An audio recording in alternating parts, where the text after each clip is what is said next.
May I invite you to have your seats?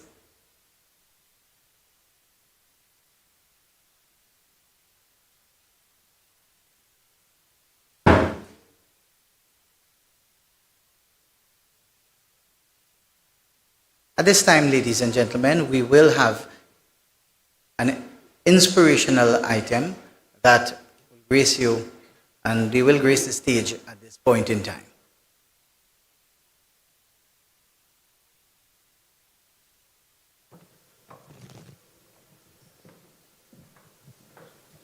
Pleasant good afternoon, everyone. Good afternoon. My name is April Jairam. And my name is Tamu Aguilera. So we hope you like this song. It's our rendition of Oceans.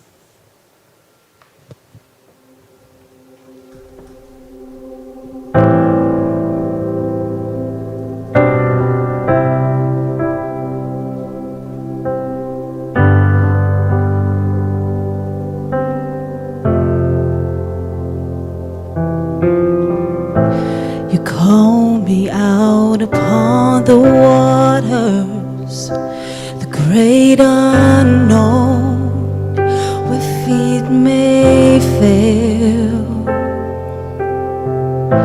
And there you find me in a mystery, in oceans deep, my faith will stand.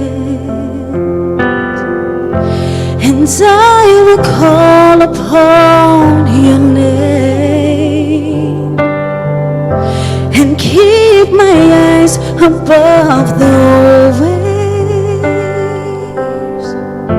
My soul will rest in your embrace. I am yours and you are mine.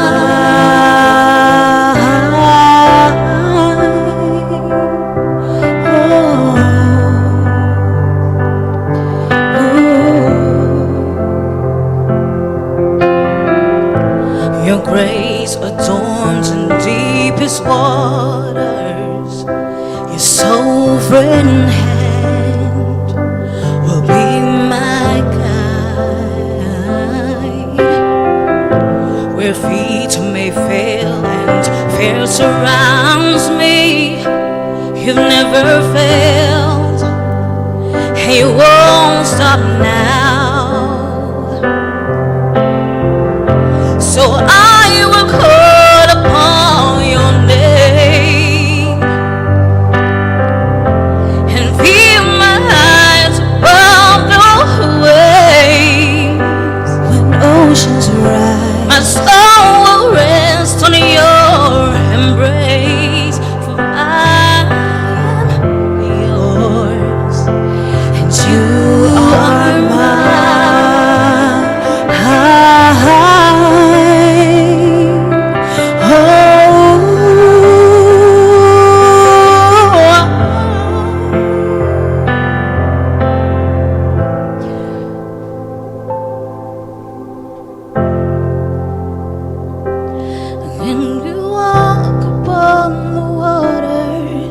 Wherever you would call me, take me deeper than my feet could ever wander, and my faith will be made stronger in the presence of our Savior.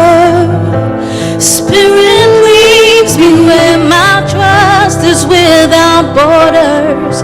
Let me walk upon the waters wherever you would call me. Take me deeper than my feet could ever wander, and my faith will be made stronger in the presence of our Savior.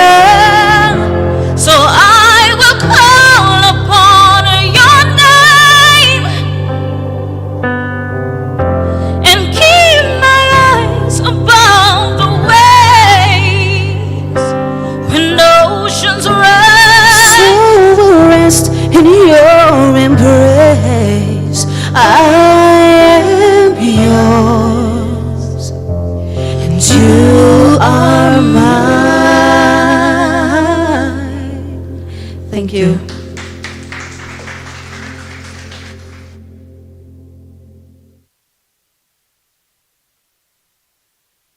Thank you very much indeed, April and Tamu. Give them another round of applause, ladies and gentlemen.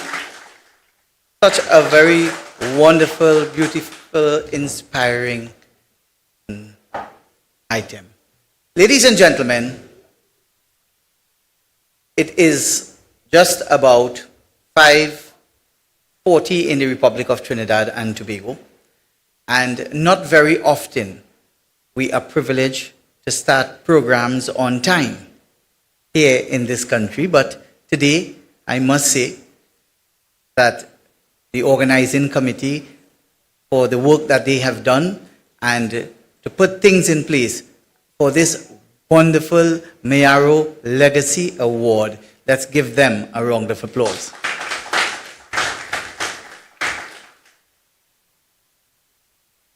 So my name is Neil Ramdad, and I have a very simple task here this evening.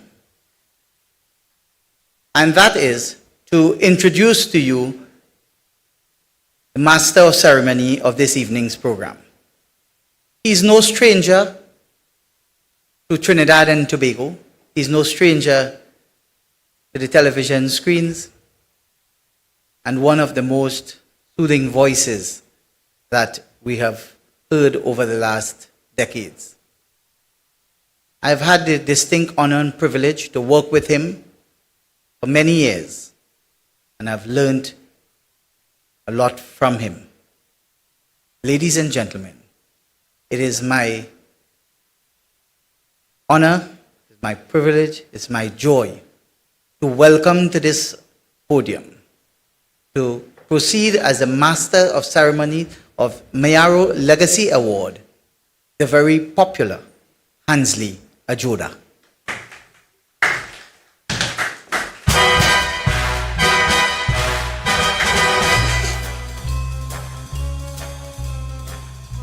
Thank you very much, Neil. You're looking quite swell. Since I last saw you, of course. Good evening, ladies and gentlemen. And it is a pleasure for me to be here in Mayaro. I've been coming here for the last couple weeks, and it certainly is a pleasure. Thank you again.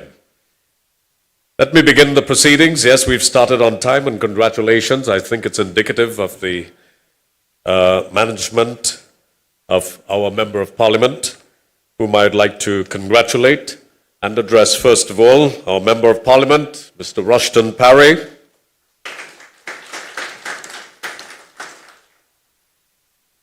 The Chairman of the Mayaro-Rio Claro Regional Corporation, Mr. Raymond Cozier, the man who does not sleep. Our feature speaker, Dilip Dan, and the specially invited guests, these awardees with whom I've interacted over the last 40 years of my life. Congratulations to each and every one of you, and it is a pleasure and an honor for me to be here among you this evening. To members of the media, thank you for being here and coming all the way down to Mayaro. We know anywhere sometimes very often beyond the lighthouse is just simply too great a distance for most. So it's good to see you here. To the specially invited guests, thank you very much for your presence here in this wonderful hall, this beautiful and intimate hall.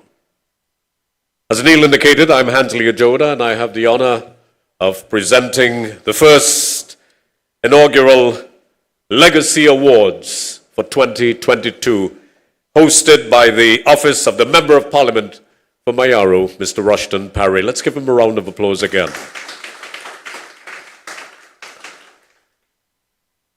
Legacy. What a word. You know, the legal term, and I'm sure there are many attorneys around here, and I remember it as a broadcaster, particularly reading news. Legacy simply means something that you leave in a will, a piece of property or something of the sort. Well, that's, of course, the legal term. But I could safely say from my interactions with everyone who's on this list here, that they've certainly left something behind. They made an indelible mark on the lives of many, many people. And they have served their mother country greatly. I think the fact that our Member of Parliament, Rushton Paray, recognizes the work of these people and these individuals here tonight makes it all the more special that we're all a part of this noble exercise. Many of them, as I said, I've interacted with them. Mr. Austin Jack Warner, I've interviewed you so many times on television over the years, and of course, I even voted for you, sir. I even voted for you.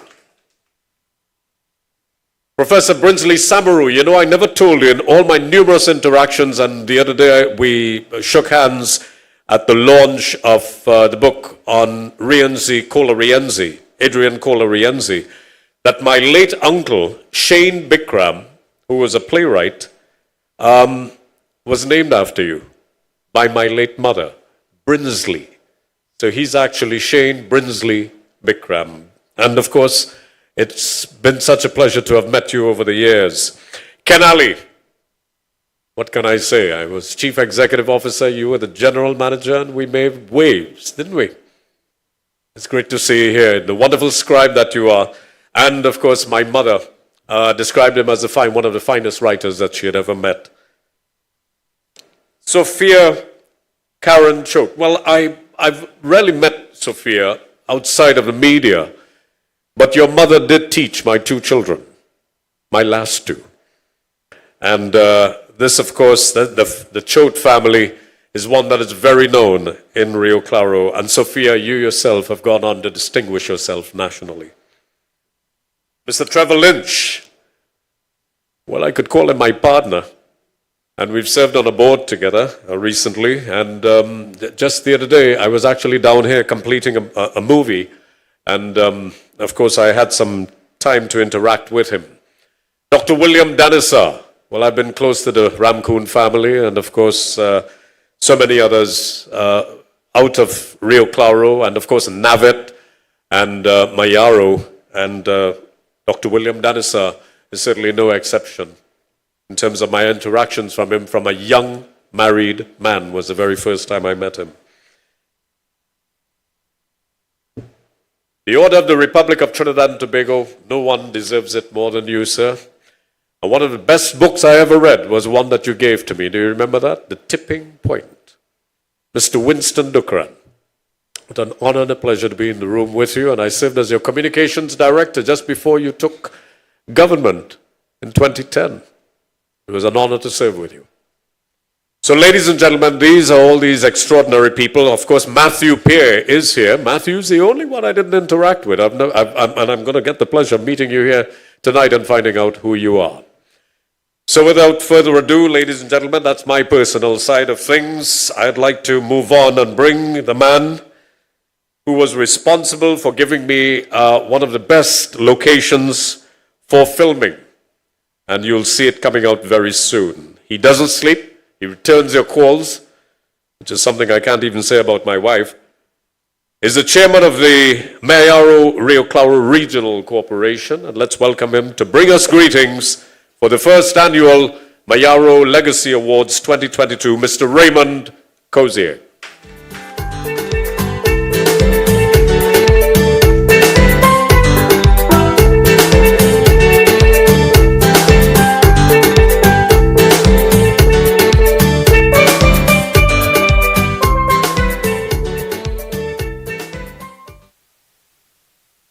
Thank you very much, Mr.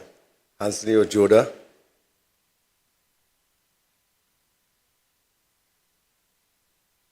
Benjamin Disraeli once said, "The legacy of heroes is the memory of a great name and inheritance of a great example." Member of Parliament, Mr. Rushton Paray, his beautiful wife and mother, present Member of Parliament, members of Parliament, former members of Parliament,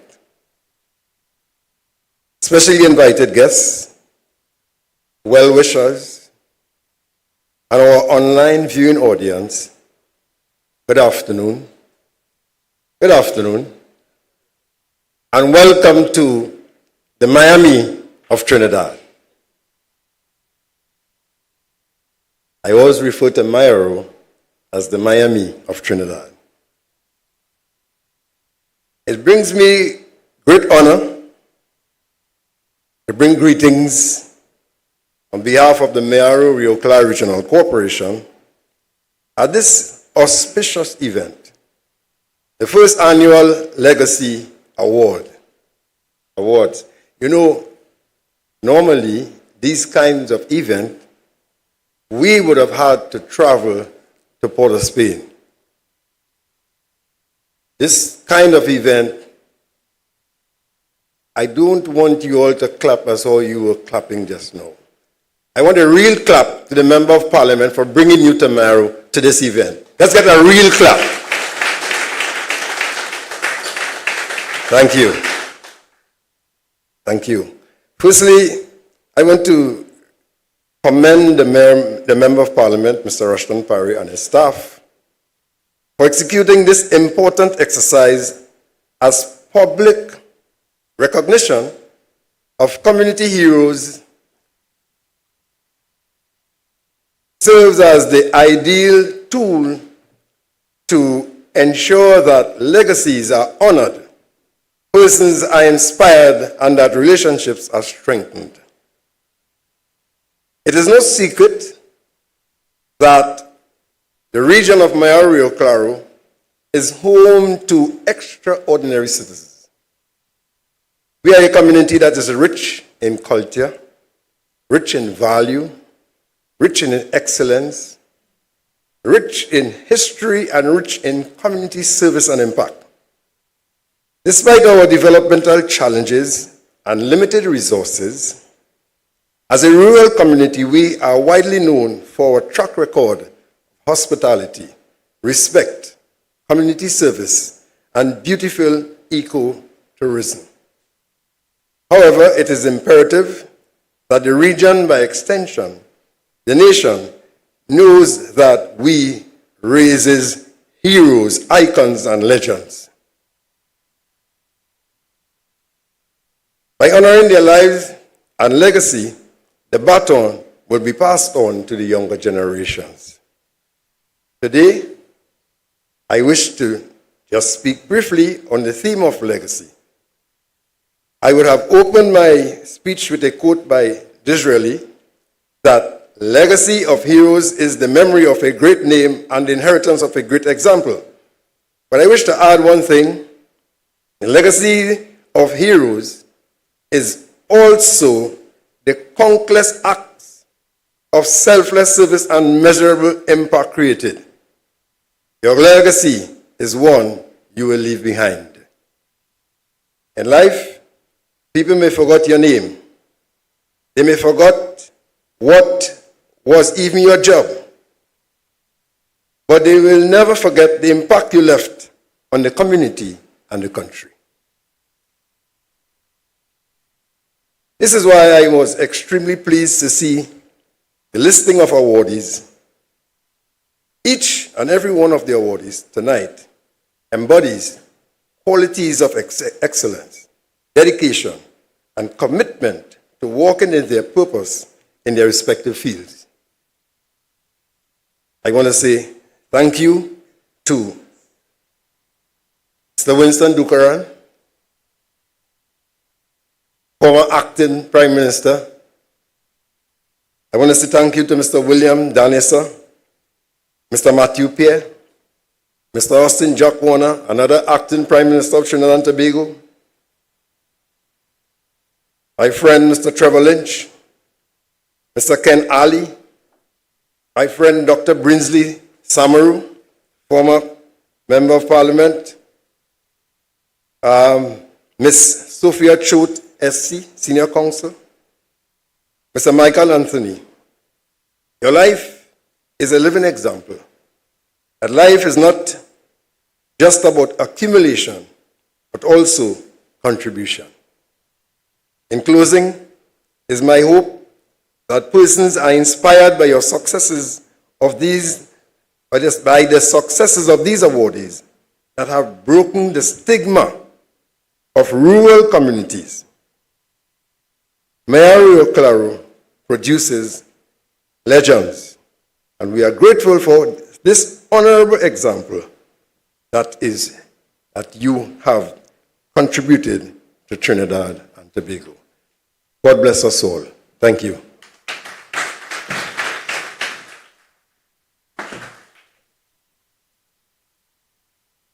Thank you, Mr. Cozier. And of course, you mentioned Michael Anthony, and I failed to do so at the beginning. Michael Anthony, of course, just about 5 years ago, three years ago actually, the film Green Days by the River was produced. It was one of the few times that a writer as prolific as Michael Anthony, his work would have been put on international film. And of course, I spent many, many years with him on the morning show as we discussed the history of Trinidad and Tobago. He loved it. And he has asked, I remember one of the last things he requested is that if we could get together with a couple filmmakers and make a year in San Fernando. So, of course, he couldn't be here with us, but members of the family will be accepting the award this evening. The man of the moment, the reason why we're all here, because this became his brainchild, and it's easy to understand why if you know Rushton Paray as well as I do. Comes from such a noble family, two wonderful people bringing forth a son who is certainly a great son of the soil, not only the son of the Parays. Here to bring you greetings is the Member of Parliament for Mayaro, Mr. Rushton Paray. Please welcome. Why are you ready? Push, big, real. I hear a new word and this now. Rushton Paray MP for this town. Mayaro go get better. Why you go get better for the kids them and wrong? This is a businessman with a plan. That song won me an election, by the way, so just putting it outside there. Very pleasant good evening to everyone. Master of Ceremony, thank you very much for that very warm introduction. Legacy. We had a meeting as to what we are going to call this program, and the term legacy jumped out at us. So there were some queries from my staff, very bright young people at the MP's office. MP explained why you want to use the term legacy. And a legacy can be used as a noun, as a gift in a lot of areas, a lot of terms, as an inheritance as well, that you pass down through generations. So, welcome to this, our inaugural Mayaro Legacy Awards ceremony of 2022. My heartfelt gratitude and thank you to the recipients for accepting our invitation to receive this show of appreciation on behalf of all 41,000 citizens who belong to the constituency of Mayaro and by extension Trinidad and Tobago. Let me acknowledge the presence of my mother, who is a legacy in her own right. Please give her a round of applause. Here this evening is my beautiful wife Nalisha and my daughter, who is here with us this evening. I begged my father to come, but he says he's having knee problems. And in looking at the weather report, he decided to stay home. Daddy, the weather report does be kind of a little crazy these days. He said, well, I will look at it on the live stream. So he decided to stay home. My parliamentary colleagues who are here this evening, the MP for Chaguanas West, Mr. Dinesh Rambali, MP for Komoto Manzilla, Dr. Rai Ragbir, and I think Senator Damian Laida is on his way. My good friend, Dr. Dilip Lan, who is our featured speaker today. Our group CEOs who are here, who participated in sponsoring this program today. Many of you are in the audience. Mr. Kiran Singh, President of the Greater San Fernando Chamber. And most importantly, our awardees for today. I know Hansley has some very nice scripted rationale as to why the awardees who we've chosen today and who are among us are here today, and I will not go too deep into that. But over the years, several persons within this region, which is the Mayaro constituency. And I want to clarify the difference between Mayaro and the Mayaro constituency. Mayaro is a community is where Trevor and I live. Mayaro constituency, it's a 201 square mile geographic area comprising of 26 communities. So sometimes as MP, when I use the word Mayaro, I get a bit of licks. They say, what happened to we in Rio Claro? But I use it in the way that it's Mayaro as a constituency. And those of the citizens that I refer to, they've all excelled in several areas: law, medicine, business, art, culture, music, engineering, and so many more. And they have excelled at a national level and an international level.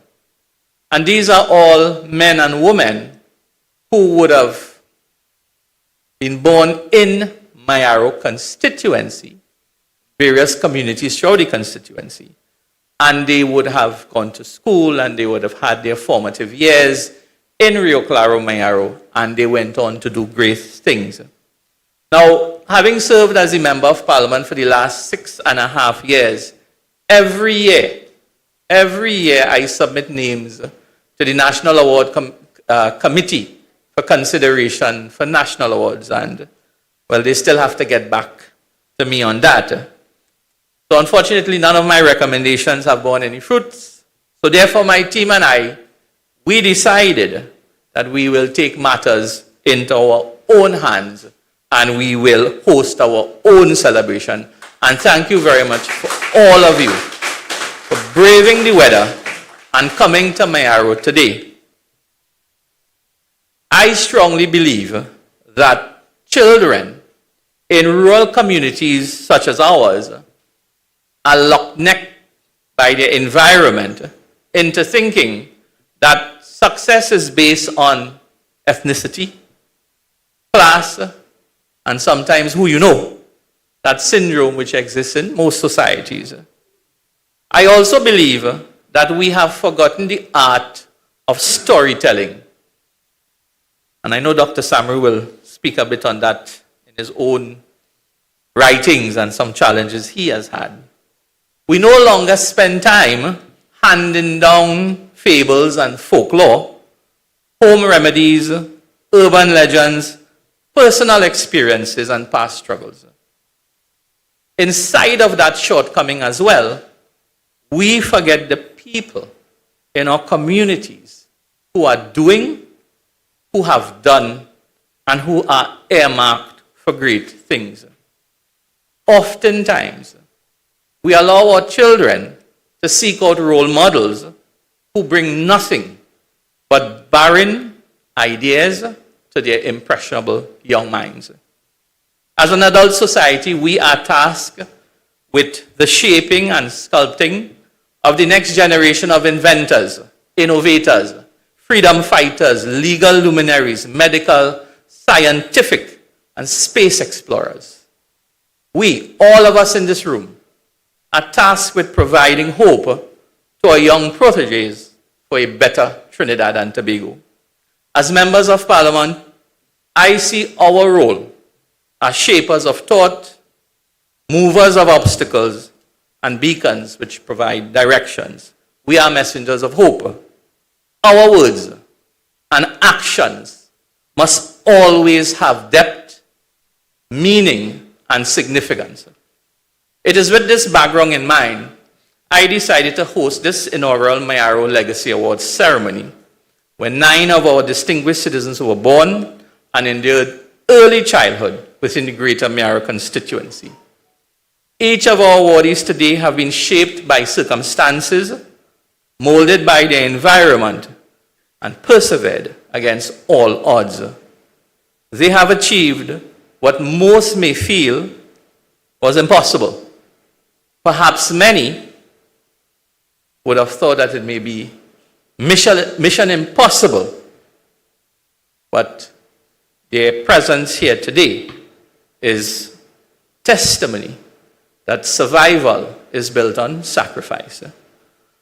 My intended outcome today is to present our awardees and their relevant accomplishments as seeds that will be planted in the hearts and minds of our young constituents who are looking on online platforms, which is their media of the 21st century. After the presentations today, they must understand that struggle is a part of life and the process of living. As my mother reminded me many, many times, nothing good in this life comes easy. Greatness is but a heartbeat away, but you must want it. Can't offer it and stuff it down somebody's throat, but they must want it. The list that we present today of our 9 awardees is by no means an exhaustive one. We will continue to celebrate persons within the constituency as my term of office continues, and I am sure I am here until 2025. Not sure beyond that. But it is my hope that these legacy awards symbolizes a gift that will be an inheritance that will be passed down to generation of young Mayaro constituents.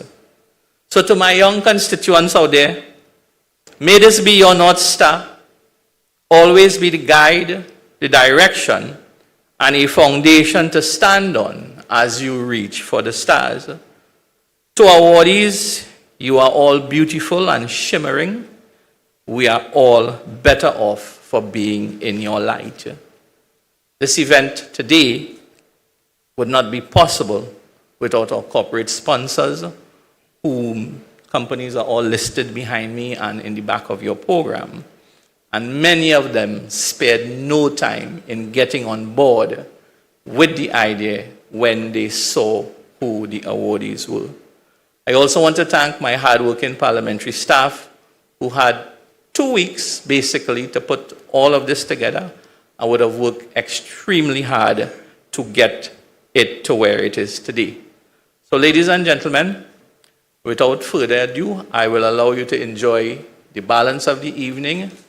At the end of the evening, we have a wonderful dinner prepared. I hope many of you will stick around, meet our awardees, have a little conversation, and enjoy the balance of the evening. So thank you very much. Thank you for accepting our invitation, and thank you for turning up and showing that we in Mayaro can provide and can put out programs of these quality and class. So thank you very much, ladies and gentlemen.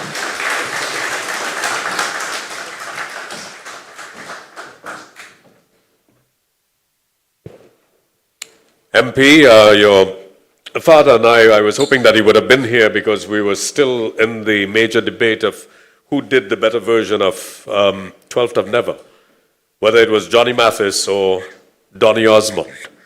But he's not here, so I suppose I'll call him later. Please give him a round of applause.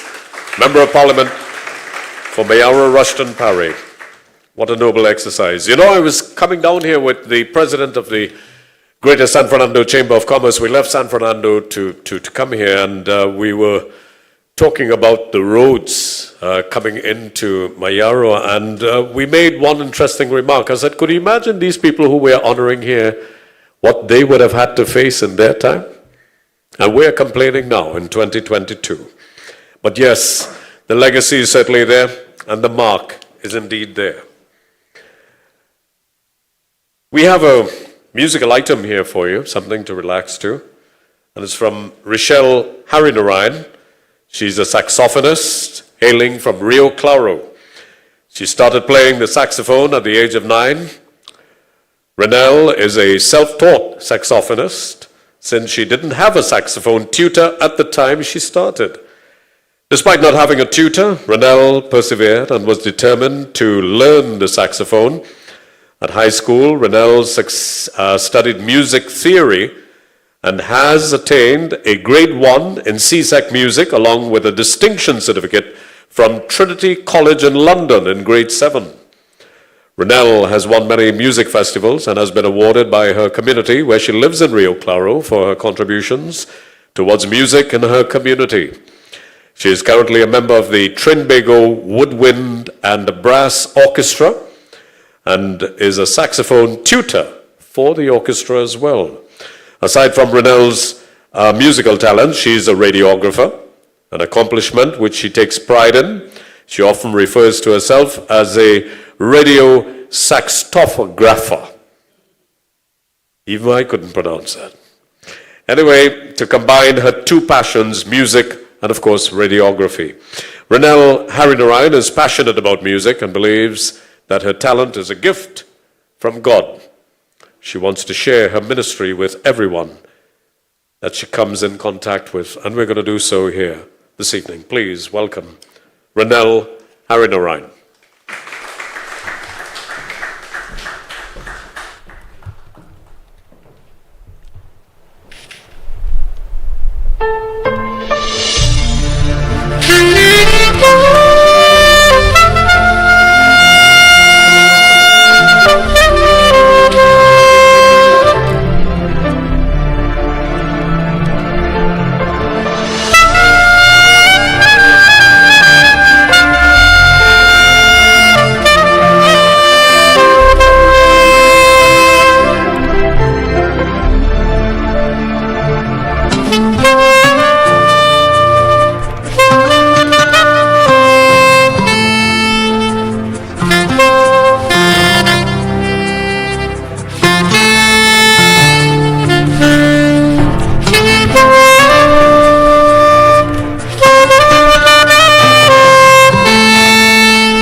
give the radio saxographer a round of applause again, please.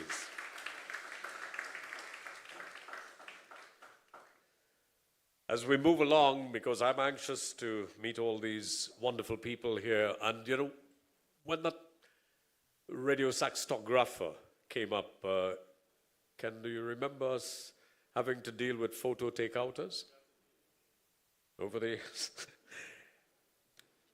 Ladies and gentlemen, it's time for feature address.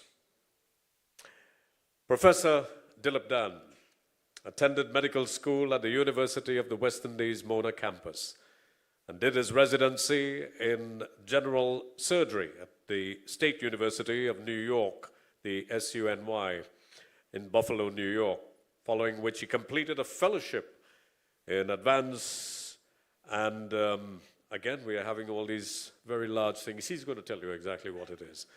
He returned to Trinidad in 2003, and he pioneered these advanced surgeries, which he's going to describe to you.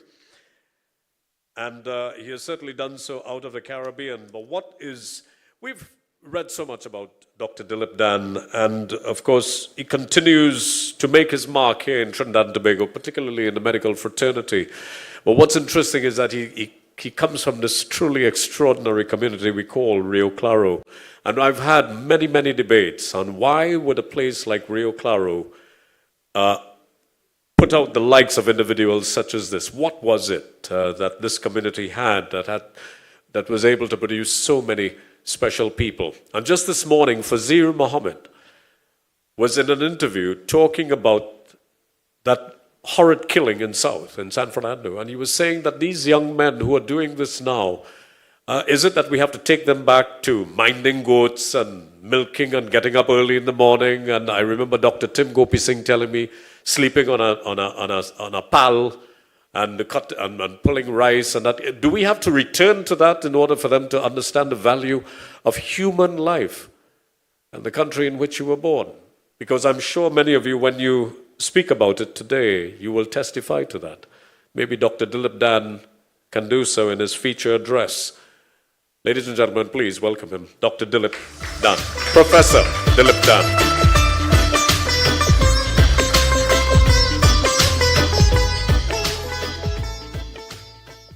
Good evening. Thank you very much for that very kind introduction, Mr. Chairman. Honorable Member of Parliament, Mr. Rushton Paray, other MPs, honorees, members of the organizing committee, and especially invited guests. And if I were to go through each and every one of these distinguished people here tonight, certainly that would be the end of the speech. So permit me to say all protocols observed. It is indeed an honor to be given this opportunity at this very special occasion and function where we recognize the contributions and achievements of these Rio Claro, Mayaro born stalwarts. Oftentimes, we fail to recognize the value of our own people and the contributions of our own people, even though these same people are highly regarded outside of the area, outside of the country, outside of the region, internationally. So at the outset, I would like to thank the Honorable Member of Parliament, and soon to be Minister, sorry, for the extremely fitting venture to recognize our own people. But having spoken to the Minister on first why he would choose to have me speak when we have so many distinguished people here in this audience and proven speakers, and then to ask, well, what should I speak to these accomplished individuals on? It was a tough ask, and it took me a couple of days to respond to the invitation to accept, because I felt intimidated by all these accomplished individuals.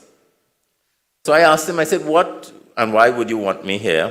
And he said, listen, he said, all I want is for you to speak to the young people of Rio Claro Mayaro, so that they would recognize the struggles that these honorees, and myself included, would have gone through to reach where we are.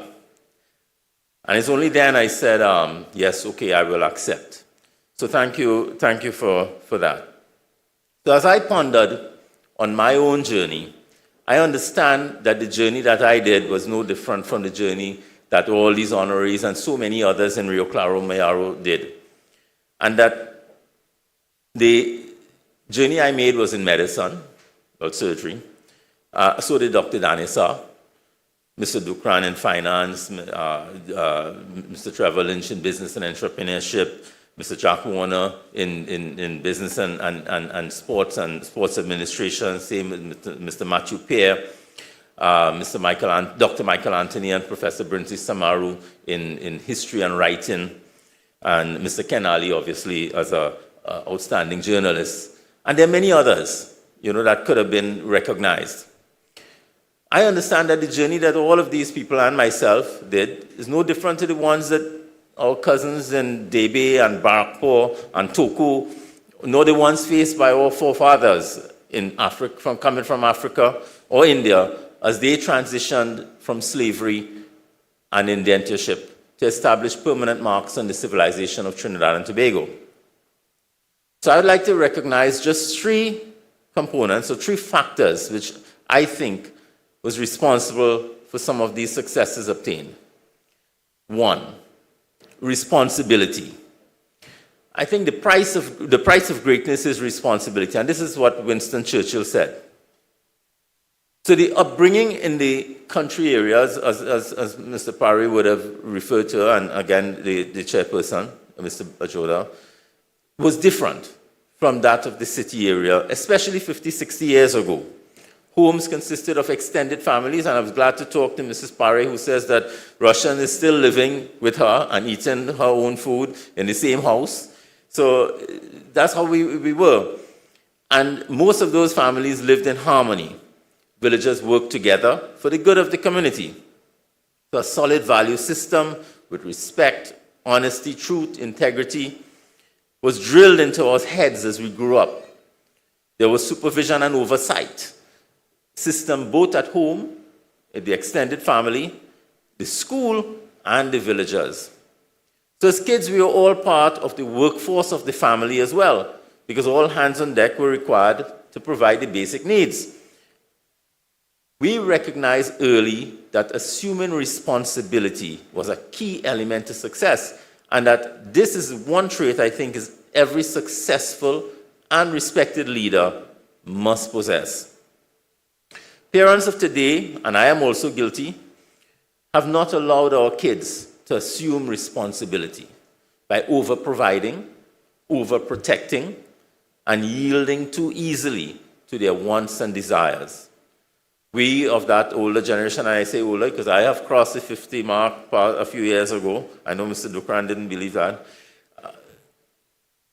Wanted to give our kids all that we couldn't have, so that they don't face the struggles that we face. Parents are afraid to scold their kids. It's against the law for teachers to use corporal punishment.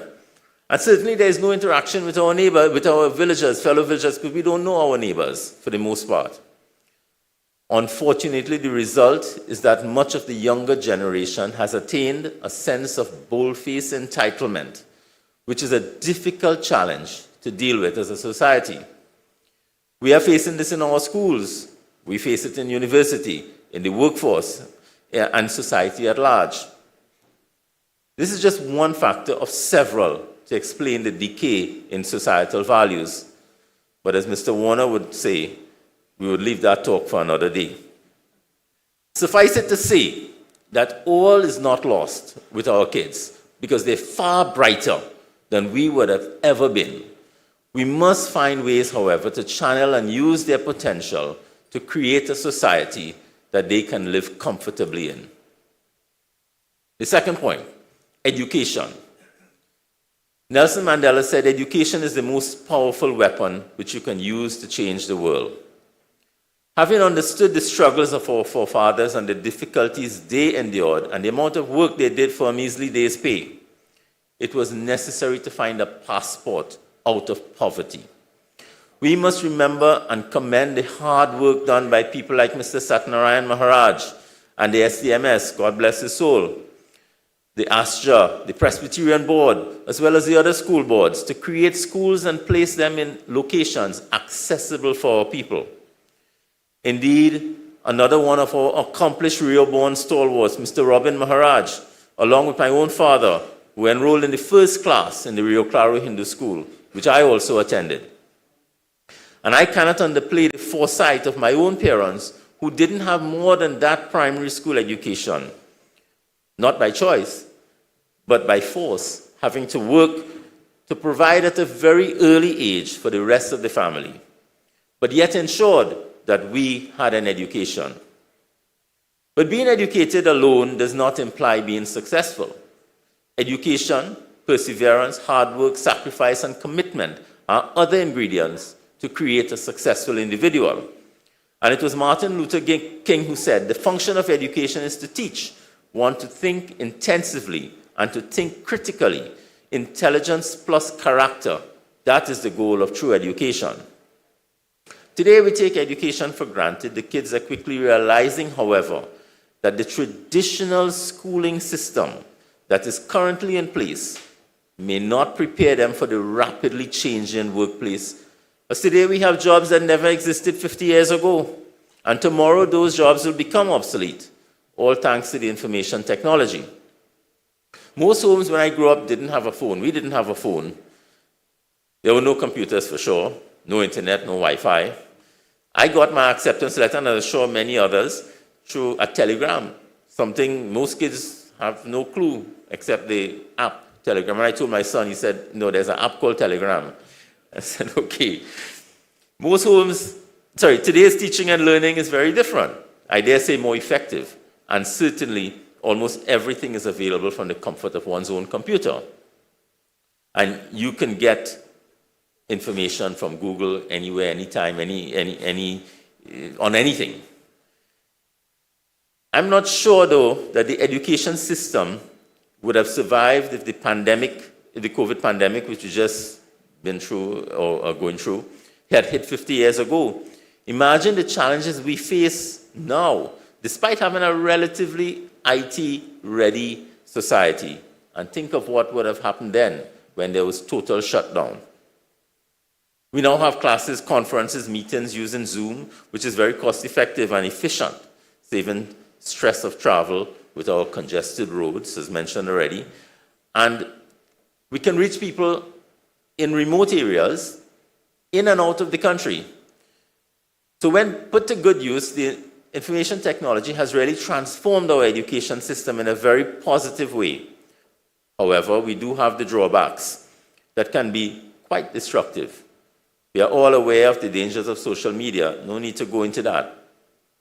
And some of them, in terms of the bad influences, but we also have, and not easily recognized, the interpersonal relationships that are lost, the physical inactivity which becomes a part of this whole IT technology, and then the health consequences.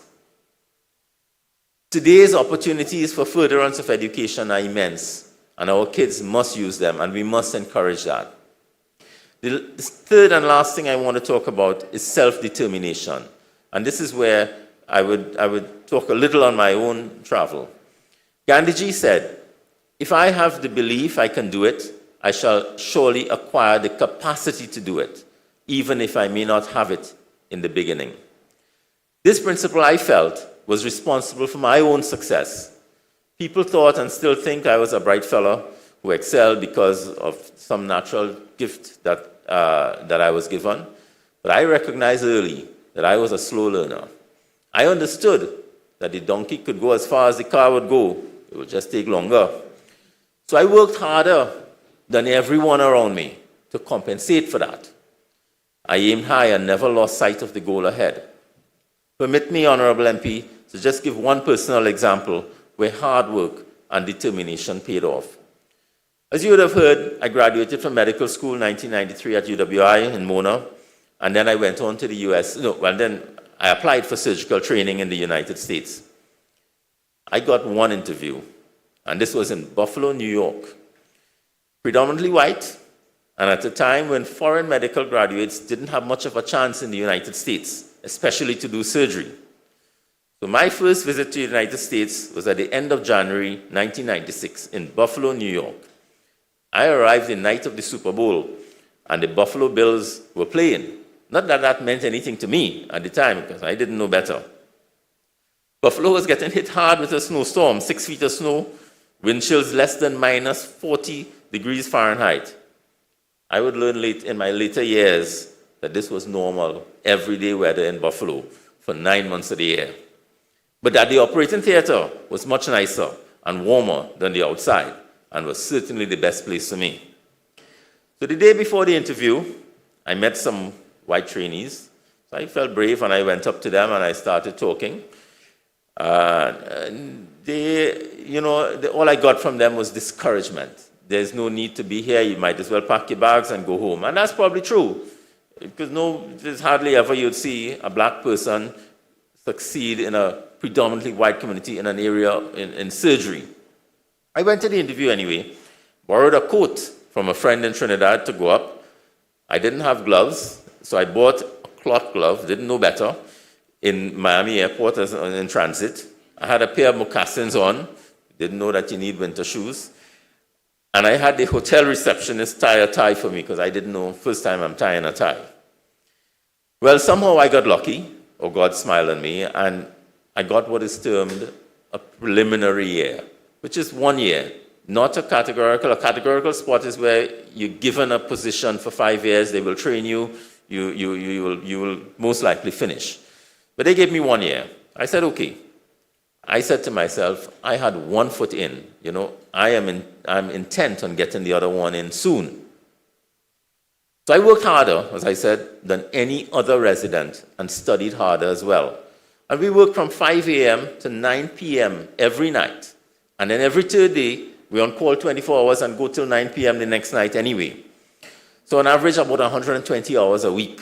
I slept for 2 to 3 hours a night as I studied for the rest of the time. And there was a national exam at the end of each year. And all the residents, all of America took. And you ranked among all these residents in the country. I topped this exam among all residents in all years in Buffalo.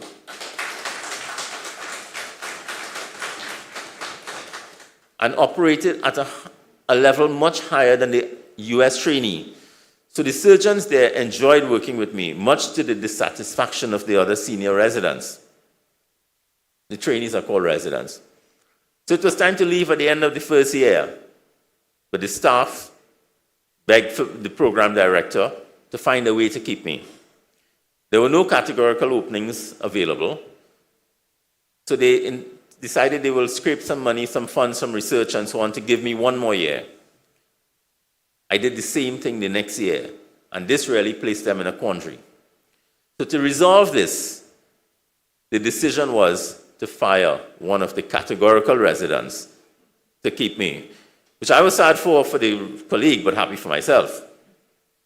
So at the end of the 5 years, I went on to do a further fellowship, as mentioned, in bariatric and laparoscopic surgery, where we do minimally invasive little tiny cuts through the abdomen and so on. So we do all the obesity surgeries, the colons, and all the tumors in the colon and so on. We do it all laparoscopic now. And I was there for 18 months. But I didn't know what was happening in Buffalo. I remember I finished my residency training and I left. And I'm heading back to Trinidad now. But a friend in Buffalo called me to ask me if she can get my office in Buffalo. I said, what office? They had assumed I would return to Buffalo and created a job for me as assistant professor in the Department of Surgery, State University of New York, without me interviewing or even being aware that this was happening. They just assumed I was going to come back and continue as an associate professor there. I have the nameplate on the door that they took, so that's how I know for sure. Later on, the program director would have come to Trinidad on several occasions on my invitation, and also as an examiner, because I would have brought him down at the university exams. And then he understood why I came back, because he always thought I was going to stay. But I told him no, and he met the family, and he understood the value of coming back to Trinidad. The moral of the story, and again, the story is not for people here, it's for the people outside, the younger people, is that hard work always pays off. And we can compensate for our shortcomings by making the sacrifices. But we must take the opportunities given, though, and be positive, despite failing along the way. There are many other areas we can talk about, but tonight we're here to hear from so many others that have achieved far greater than I have. It was really an honor to be invited to speak here this evening, and want to congratulate MP Paray again and the organizing committee for such a wonderful event, and thank all our honorees for their contribution to Trinidad and Tobago. As a final word to the young ones out there, do not make poverty an excuse for not being a successful individual. Lift yourself by yourself, the Bhagavad Gita, chapter 6, verse 5. Work hard, work honest. Surround yourself with positive people. Focus, and don't be afraid to fall. And as Mahatma Gandhi said, in a gentle way, you can shake the world. Thank you very much. Dr. Dan, can I ask you to return? And yes, thank you for teaching me about laparoscopic and bariatric surgery. Incidentally, you know, there was a report that came out speaking about the increase in colon cancer in Trinidad and Tobago that they're starting to see. I lost 4 members of my family to it. I'd like to, and the reason why I've asked you up here is that I'd like Mrs. Paray, Mrs. Delisha Paray, to come on and just do a special presentation to you, Dr. Dan. And I'm so grateful that you also mentioned about responsibility. We just lost Her Majesty the Queen, and you know, it was one of the things that they spoke about, responsibility and duty.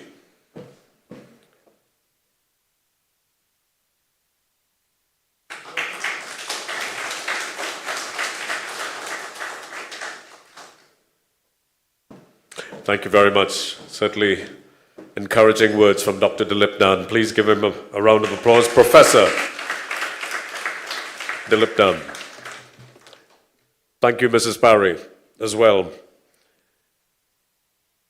I'd like to tell you about a very special group here to entertain you before we hear from our specially invited awardees. It's a group called MIL. It's a newly founded band established back, well, in this year, 2022. MIL, in its unabbreviated term, Music is Life. It's a dynamic blend of artists known for their thirst for success, love, and, of course, their love for music. Their chemistry on stage is unquestionable. You saw them earlier.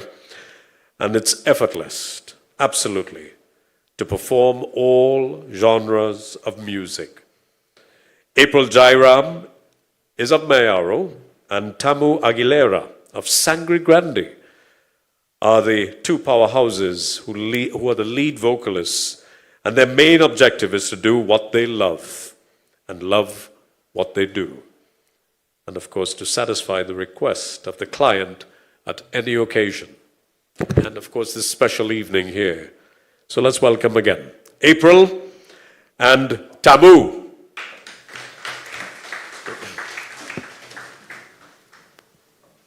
Thank you for that beautiful introduction. Now, I would like to specifically, I want you all to give yourselves a round of applause for looking so beautiful tonight. You guys look beautiful. I hope you all like the song.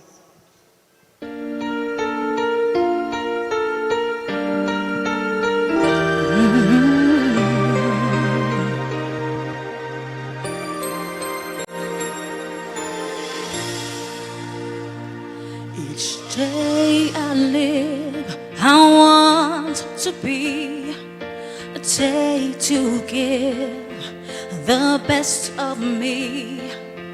I'm only one, but not alone. My finest day is yet unknown. I broke my heart, fought every game to taste the sweet. I face the pain, I rise and fall, yet through it all, this one remains. I want one moment in time when I'm more than I thought I could be, when all of my dreams are a heartbeat away and the answers are all up to me. Give me one moment in time when I'm racing with destiny, and in this one moment of time I would feel eternity.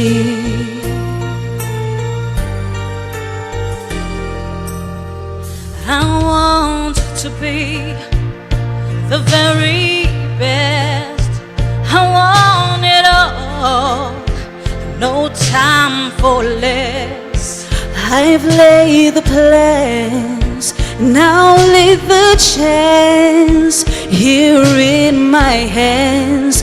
Give me one moment in time when I'm all that I thought I could be, when all of my dreams are a heartbeat away and the answers are all up to me.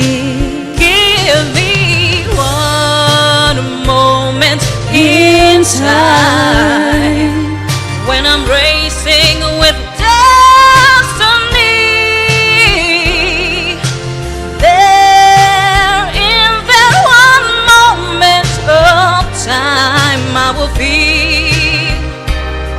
I will feel eternity. Oh, you're a winner for a lifetime if you seize that one moment in time. Make it shine. Give me one moment in time when I'm all that I thought I could be, when all of my dreams are a heartbeat away and the answers are all up to me. Give me one moment in time when I'm racing with time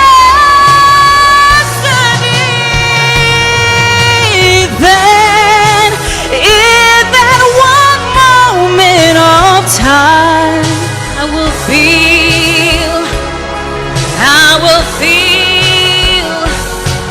will be free. Oh,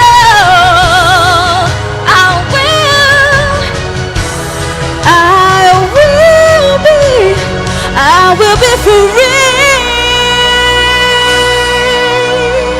Thank you. Thank you.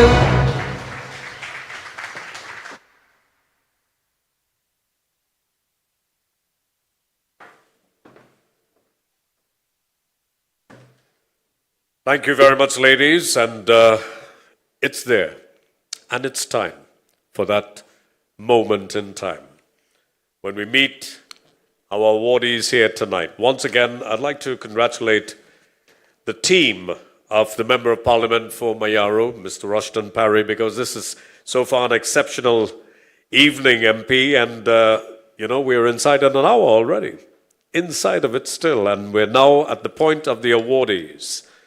Ladies and gentlemen, this is the moment that we've been waiting for, to meet all these extraordinary people, all in one room here in Mayaro. And we begin with the presentation of these awards, and I'll be calling the names and, of course, reading the biographies. We'll ask everyone to stand by. Mr. Austin Jack Warner is one of the Caribbean's most accomplished and internationally recognizable personalities. Mr. Warner has served for many years in several disciplines, Born at Eli Street in the town center of Rio Claro, he won a scholarship that allowed him to study at what is now called Presentation College, Chaguanas. He later earned a Bachelor of Arts degree in history from the University of the West Indies and a diploma in international relations. He was a teacher at Northeastern College and later in history in sociology at university. A passion for football led him into the administration of the game, and he served for 16 years from 1973 as the secretary of the National Football Federation. From that post, he rose steadily and indeed quickly. In 1983, he joined the executive committee of the world governing body FIFA as vice president of the hemispheric region called CONCACAF. In 1990, he became president of FIFA, and in 1997, he was elected as vice president of the global body. His service in public affairs includes being chairman of the United National Congress, a member of parliament, and a senior government minister.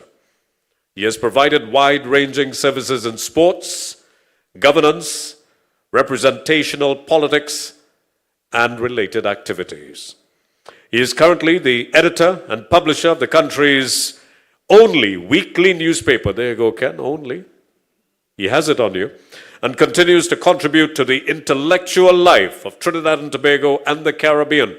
And I remember once I made an appointment to see him, and the young lady told me 3 o'clock. I said, would that be 3 p.m.? She said, no, 3 a.m. Ladies and gentlemen, Mr. Austin Jack Warner.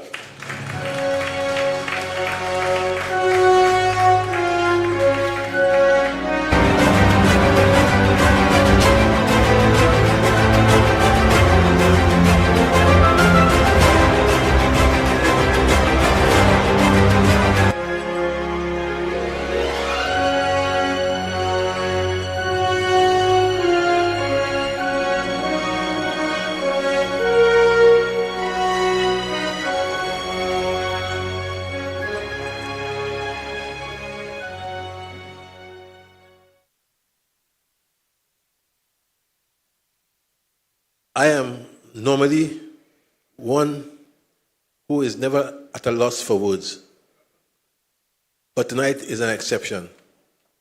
I'm truly lost for words because in a country where one is only valorized when one dies, and you hear him talking about the person in the coffin, and you ask yourself, who is that? Because what they are saying about the person when the person is dead, you will never hear him say when the person is alive. And tonight, this evening, I want to thank MP Rushton Paray and his team, and all of you who are here tonight. You have made me, I really can't find the words. You have made me extremely happy. I feel very appreciated. I want to say again that I am very, very thrilled and touched by the kind sentiments expressed here this evening. I thank you all.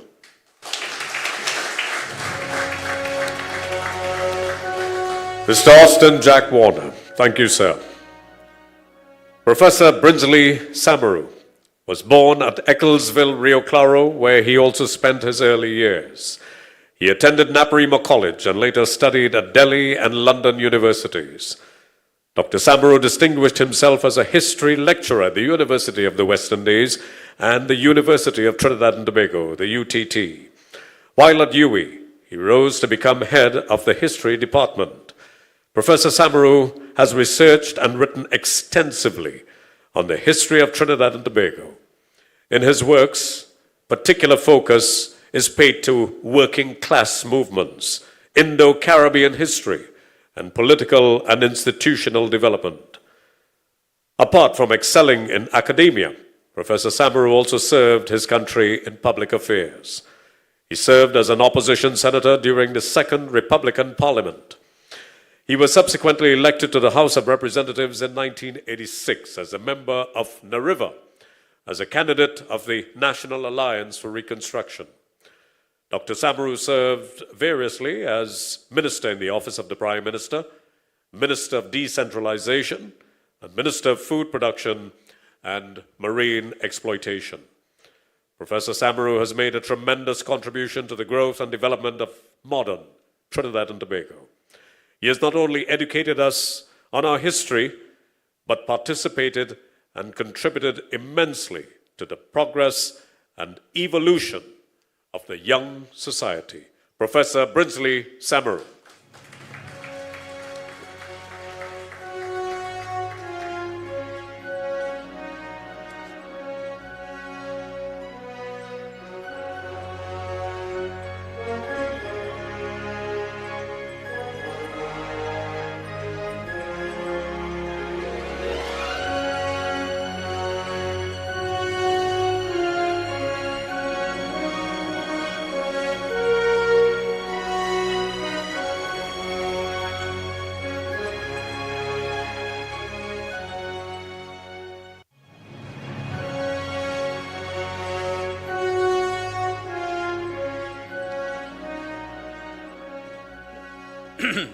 Yeah, let me say how delighted I am to be in this kind of company that comes from all over Nariva Mayaro.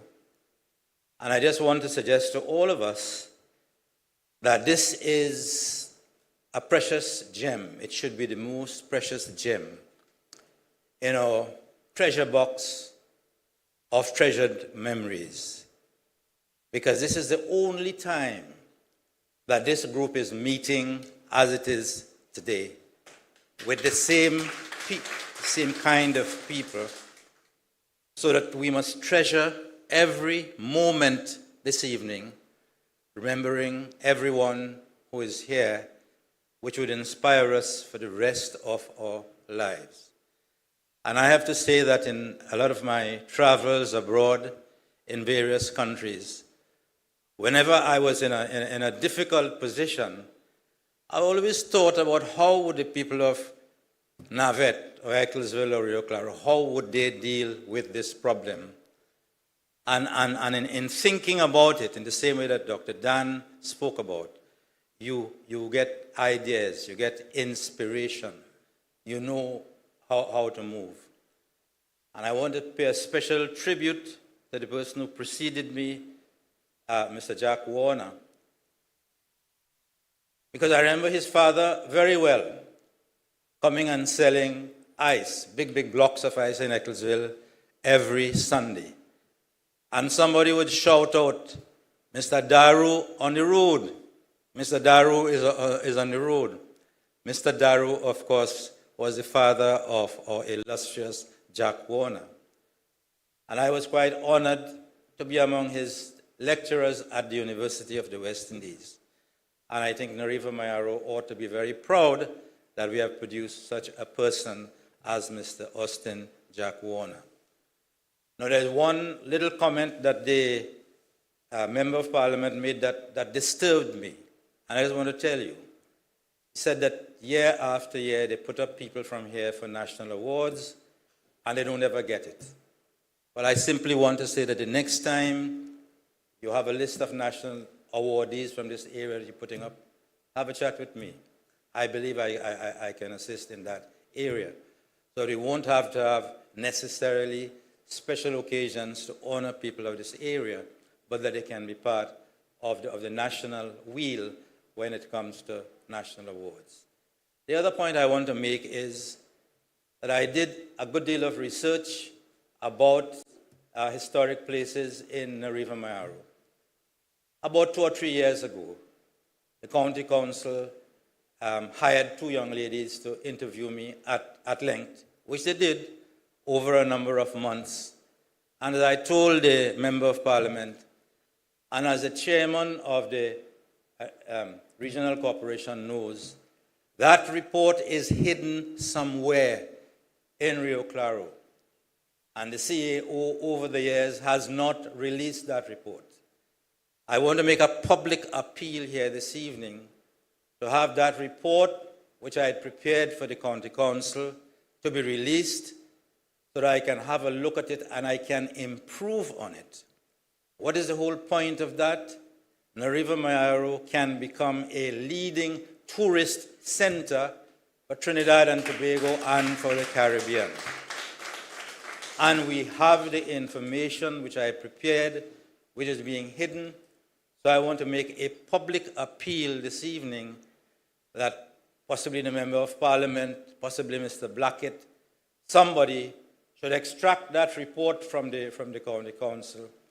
Let me have a look at it again so I can improve on it and add to the glories and the great history of this particular place.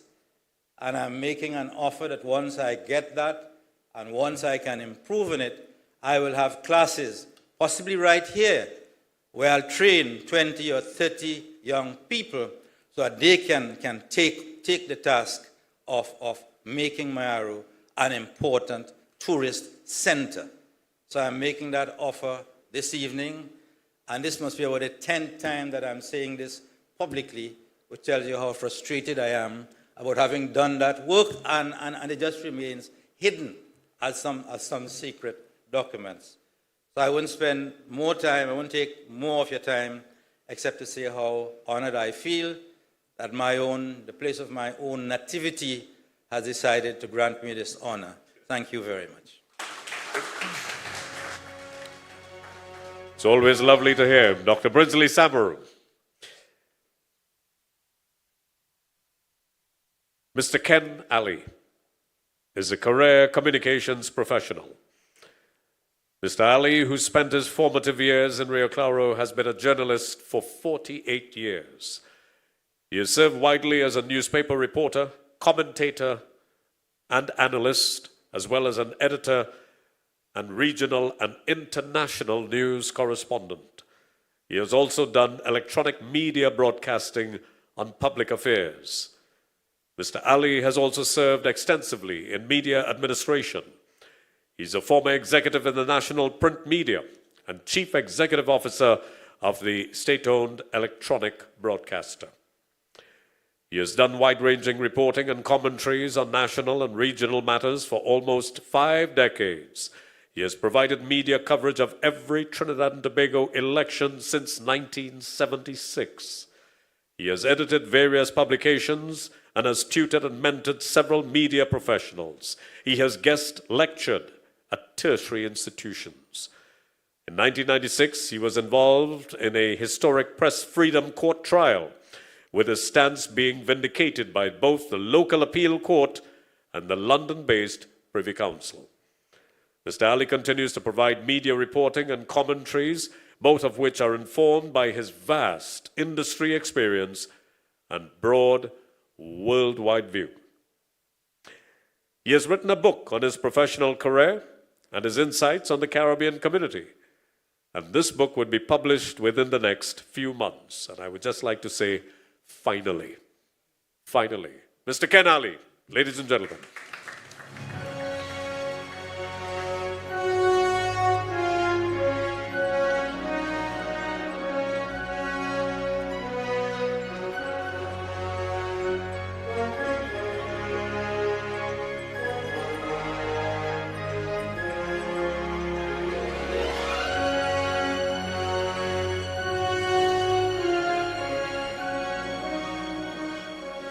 Thank you very much. First, Mr.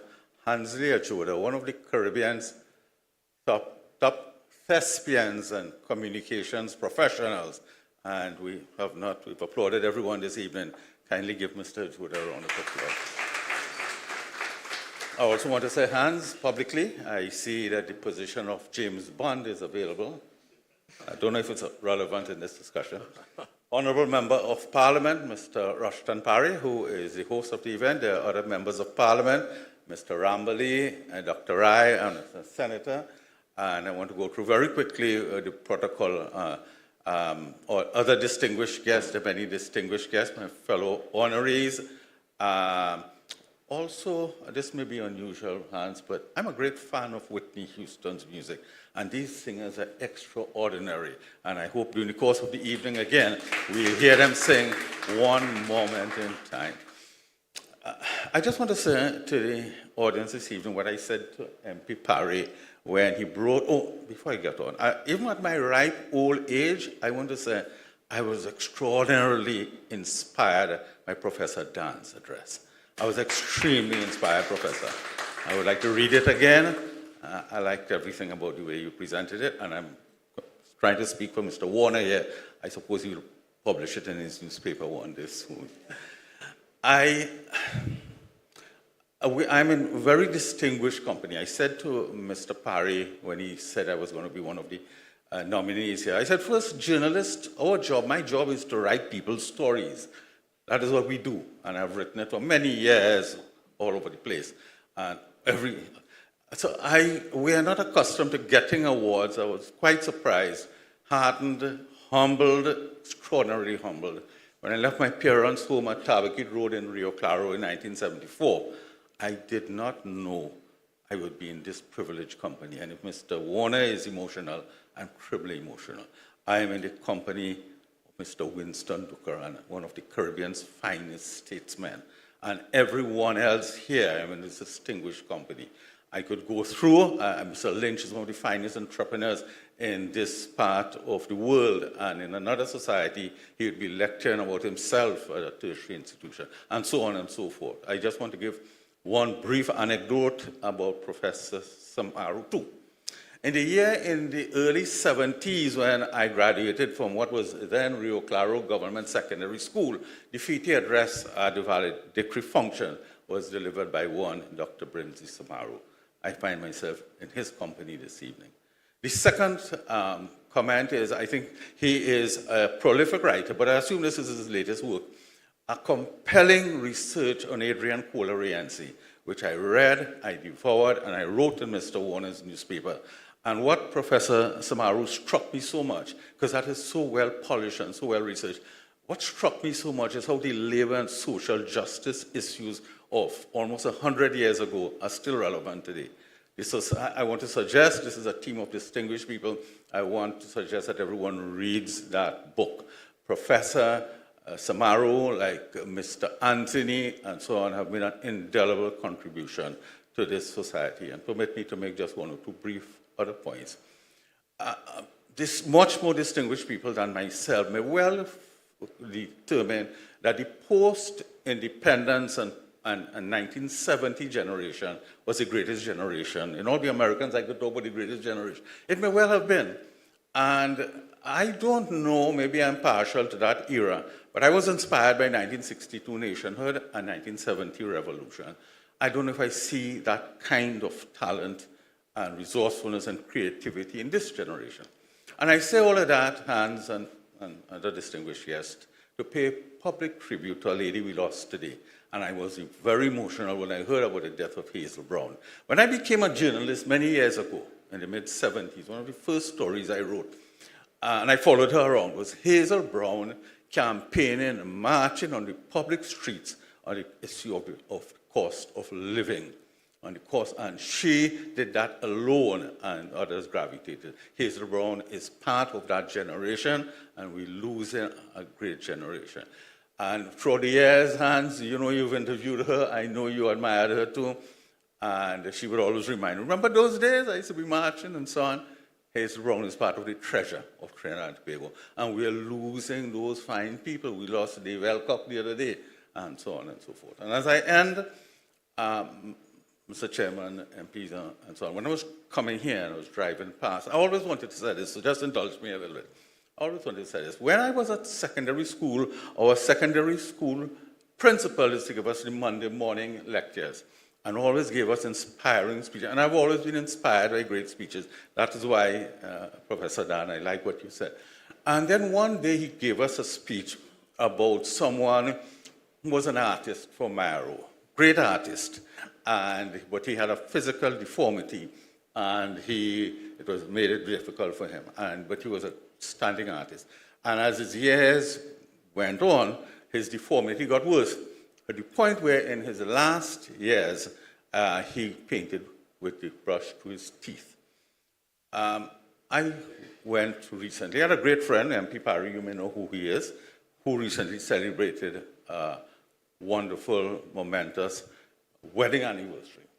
And so I went looking for a piece of Edwin Hingwan. That person who celebrated that anniversary is very close to the town of Mayaro.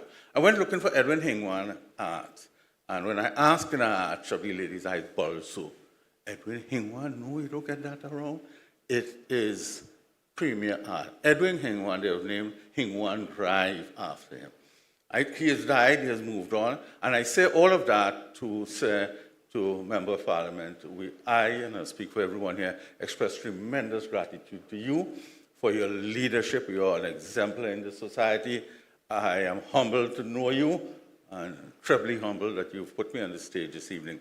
But there are people, as Professor Samaru has said, who this community has spawned up, and they're wonderful people, none more noble and wonderful than Mr. Winston Dukaran, none more so than Mr. Austin Jack Warner, and so many others.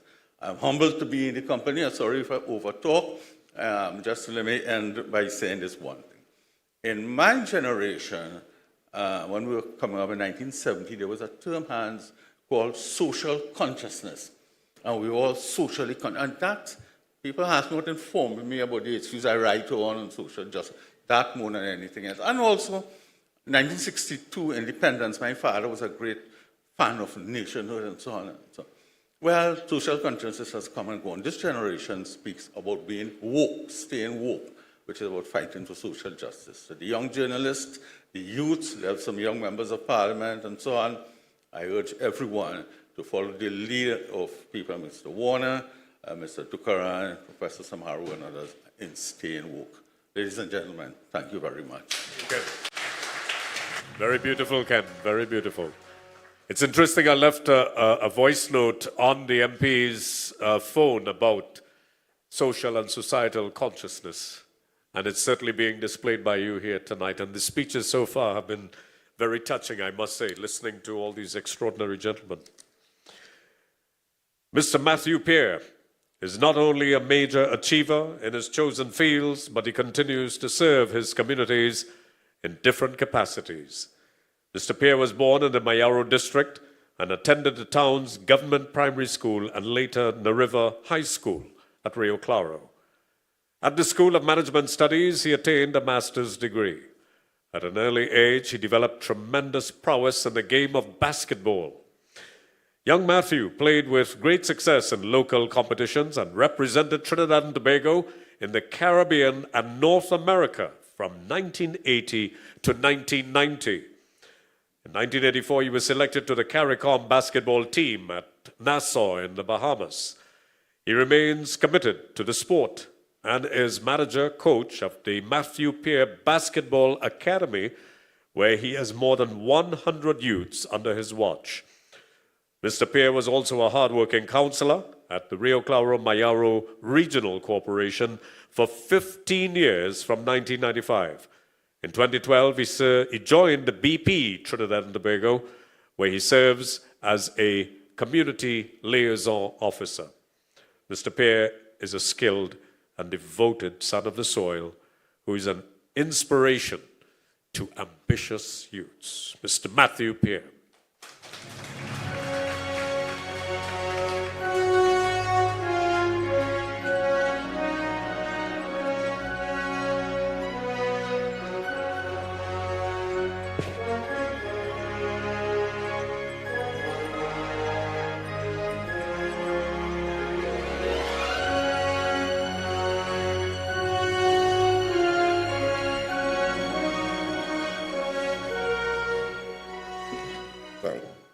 Thank you very much.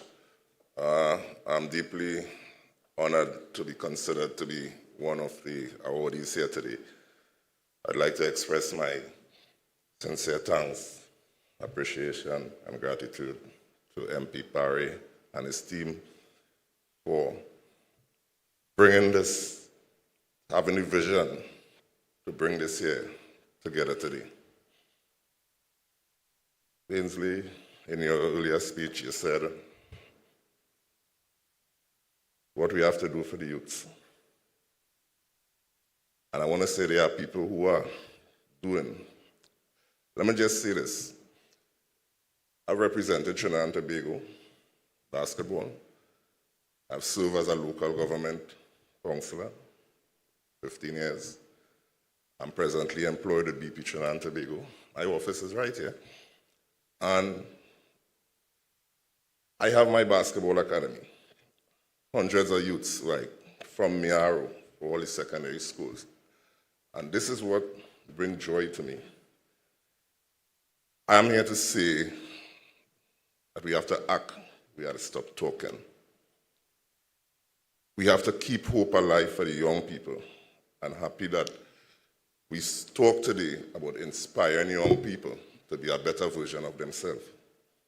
We who have walked the journey has to continue and not give up on young people. One of my good friends walked into my academy and he said, this is not a basketball program, this is Crime Stoppers that is happening here. Because they may not make it to the NBA, but they will make it in life. Thanks for having me. Well said. Well said, and I certainly agree with you, Mr. Pierre, because back in 1998, I joined a little group that I started promoting. There were just 4 of them who had just been released from prison. And they came to see me at TTT.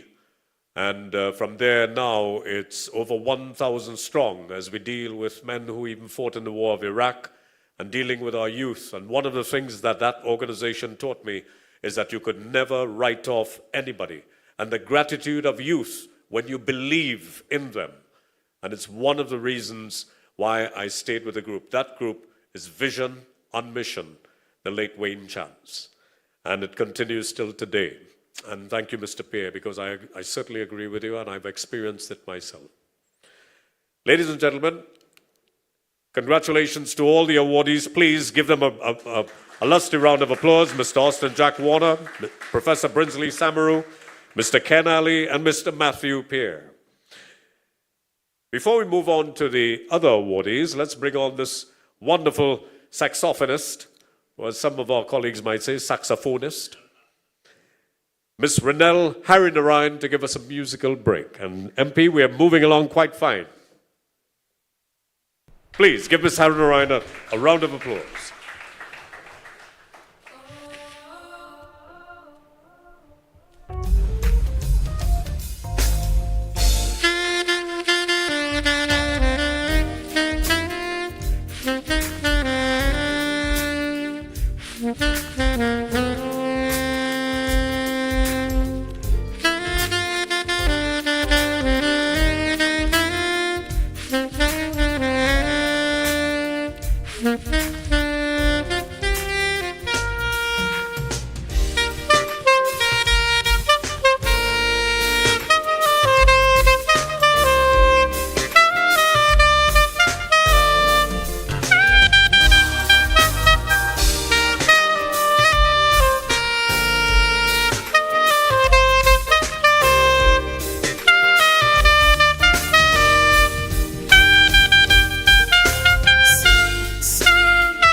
Homegrown. Please.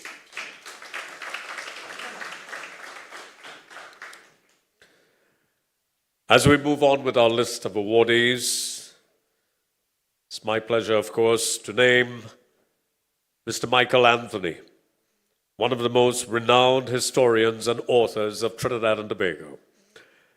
He was born in Mayaro and attended the Mayaro Roman Catholic School. He later attended the Junior Technical College of San Fernando. In the mid-1950s, young Michael left Trinidad and Tobago to live in England, where he worked at the Reuters news agency, and so began an outstanding career as a writer. Before returning to the land of his birth in 1970 to work as an editor and a diplomat, he spent 2 years in Brazil. Over the years, Mr. Anthony has become a prolific writer of Caribbean literature, contributing to more than 30 titles. He has recorded history, written novels and short stories, and shared his perspective views on communities and people, including Caribbean folklore. His brilliant and extensive writings are timeless and a reliable source of research and study. His works are available in his own publications and incorporated in various compilations. His illuminating book, Green Days by the River, of his community life in Mayaro, was made into a motion picture. This has become adapted into a highly successful and a really fascinating movie which has played around the world already. In 1979, Mr. Anthony was awarded the Hummingbird Gold Medal, and in 2003, he received an honorary doctorate from the University of the West Indies. In 2012, Michael Anthony received the Nallis Lifetime Literary Award. He is truly one of the Caribbean's literary giants. Michael Anthony. Of course, he could not be here.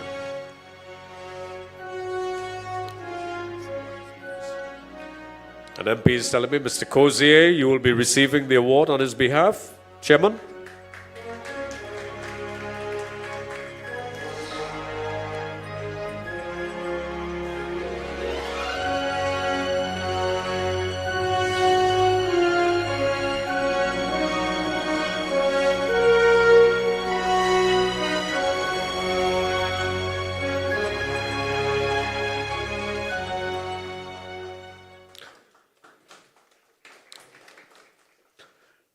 Michael Anthony, incidentally, MP, lived on Long Circular Road, and I used to visit there after we finished on television.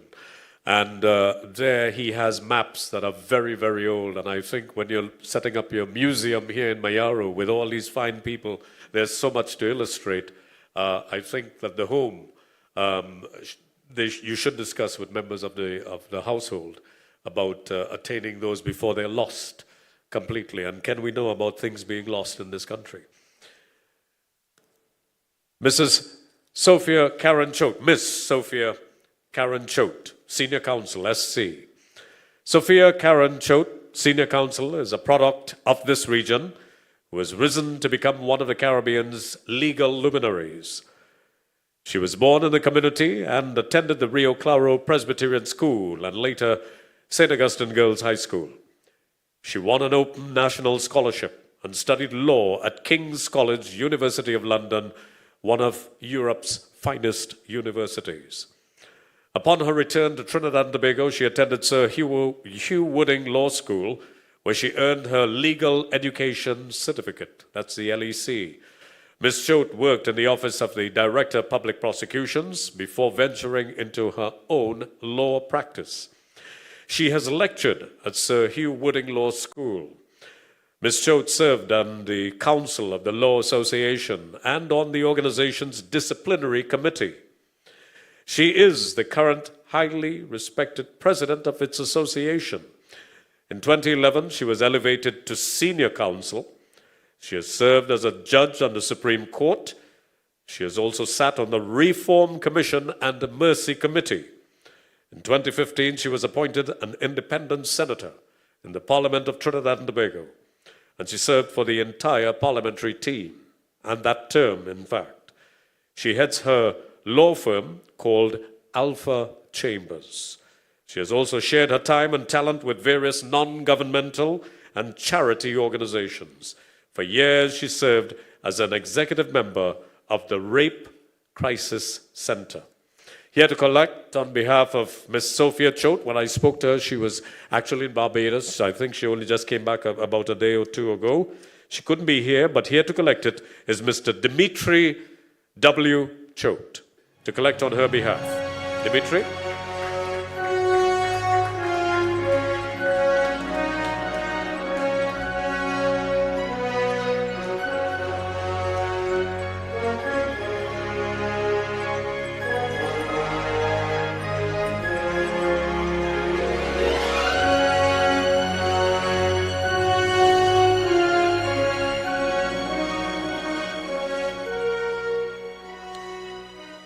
Dimitri attended primary school with my last daughter.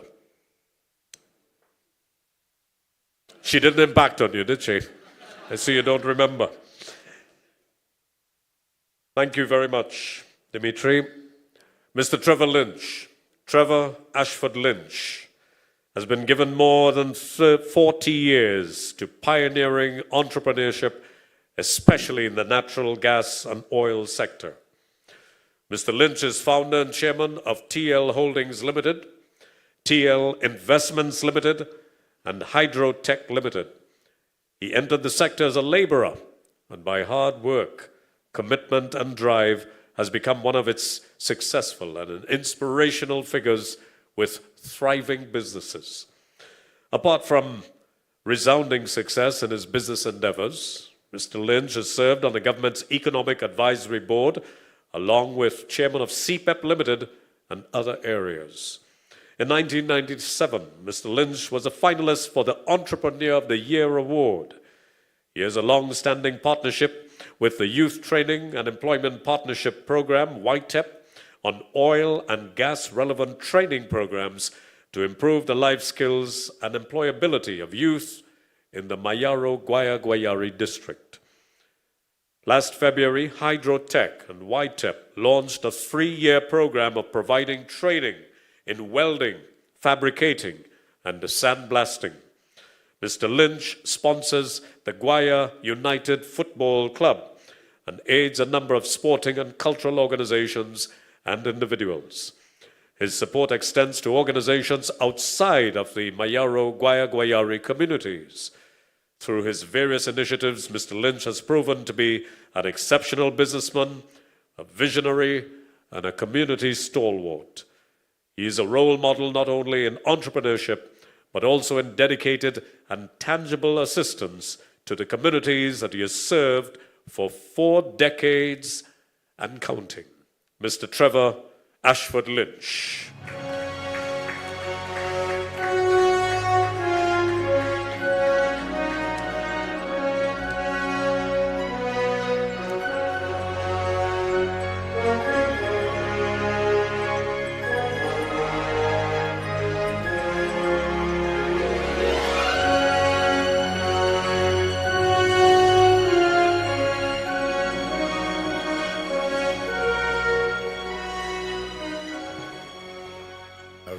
Very pleasant evening to everybody.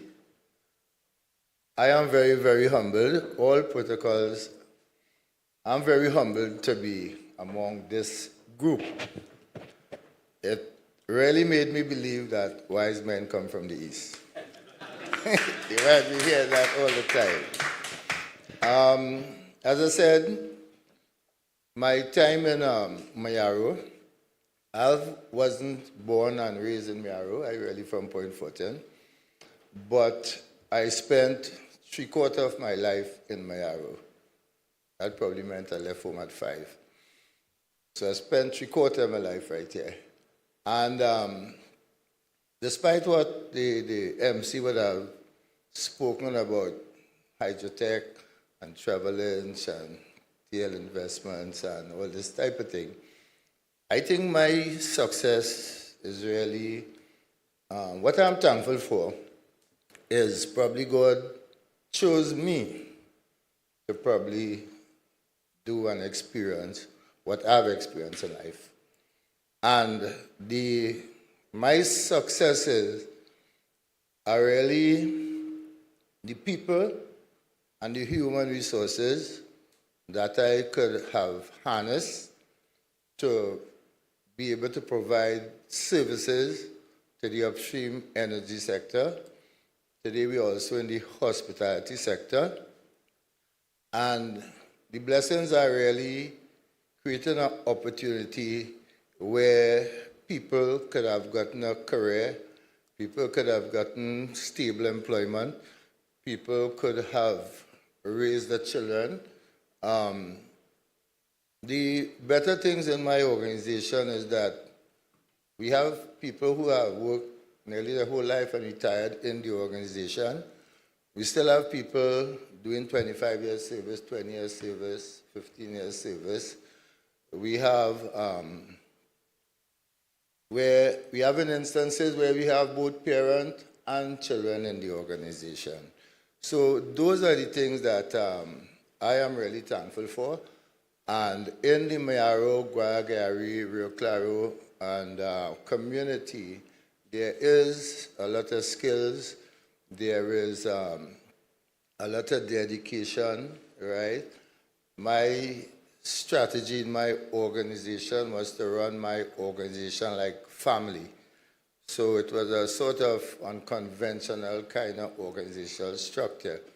So the successes that we had and we continue to have, we just need to say thanks for that. And I can't do this without giving thanks to my wife, who had stood behind me all these years, because without probably her, it may have been a little more difficult. So it's a pleasure. And I would also like to thank everybody who, from out of the area, who have made this special effort to be here with us this evening. And before I leave, I would give a special thanks to Honorable Member of Parliament, who I've known from a child. And if I kept this function, he would have received a reward. So thank you again. Yeah. Thank you, Mr. Lynch. Dr. William Danasar is one of the Caribbean's most renowned and respected medical professionals, especially in cancer care. Born in Navat village off Rio Claro, he attended Navat Presbyterian School and Naparima College.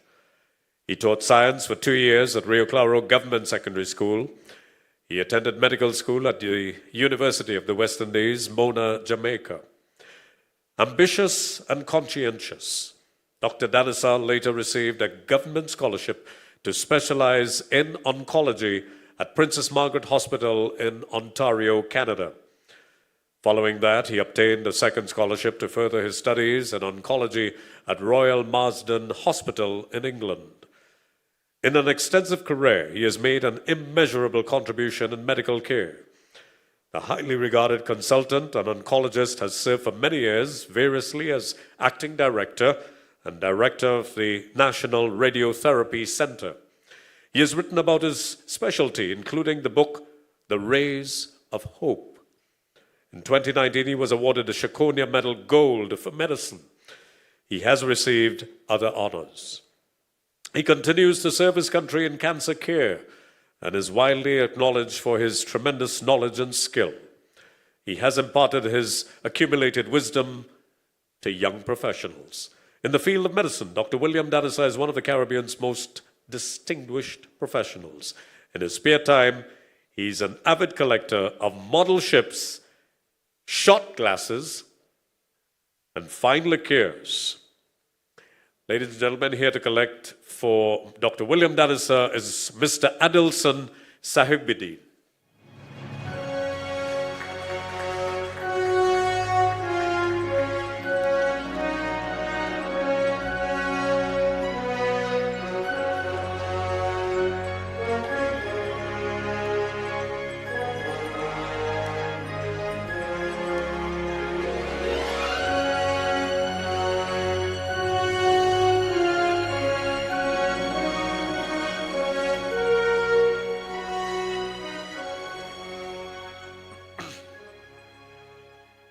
Thank you, Mr. Sahebdeen. Last, but certainly not least, Winston Chandarban Dukaran was born at a home at the corner of Grant Street and Kunapo's Southern Main Road, Rio Claro, which still stands. This is a symbol of the resilience and enduring contribution of Mr. Winston Dukaran to the Caribbean community in economics, academia, and public affairs. Young Winston received his early education at Rio Claro, then at Naparima College, and later at the University of Manitoba and London School of Economics and Political Science, obtaining a master's in economics degree at the latter institution. He lectured at the University of the West Indies and in 1981 took the plunge into electoral politics, being elected as a Member of Parliament for Chaguanas. He again won that constituency in 1986 and served as Minister of Planning and Mobilization. In succeeding years, he has performed as Governor of the Central Bank and as Minister of Finance and Minister of Foreign Affairs. He was a steady hand of national leadership during the tumultuous 1990 attempted insurrection. I was the only person on air, and I remember those negotiations well. Mr. Dukaran was a founding leader of the Congress of the People political party. He was a senior economist at the United Nations Economic Commission for Latin America and the Caribbean. He has served in various senior capacities on several local, regional, and international economic organizations. He was a visiting scholar at Harvard University and at the United Nations University in Helsinki in Finland. He was also an adjunct professor at the University of Toronto. More recently, he was named a professor of practice at the University of the West Indies. He has published extensively. Mr. Dukaran is one of the Caribbean's most accomplished and respected citizens. Ladies and gentlemen, I give you ORTT, Mr. Winston Dukaran.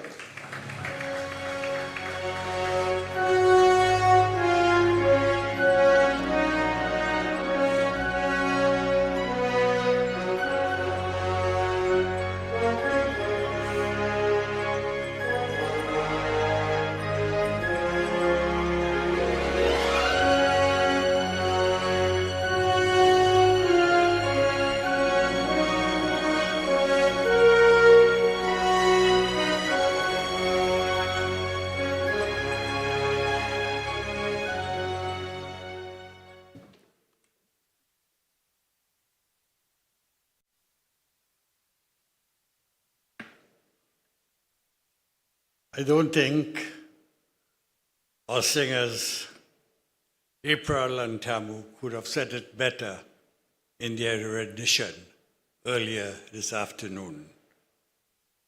One moment in time. This is indeed one moment in time. It is a one moment in time that has happened because of the leadership and inspiration of the Member of Parliament for Mayaro, Mr. Rushton Paray. Thank you, Mr. Paray. And it is so wonderful to sit with your mom and your dear wife here tonight.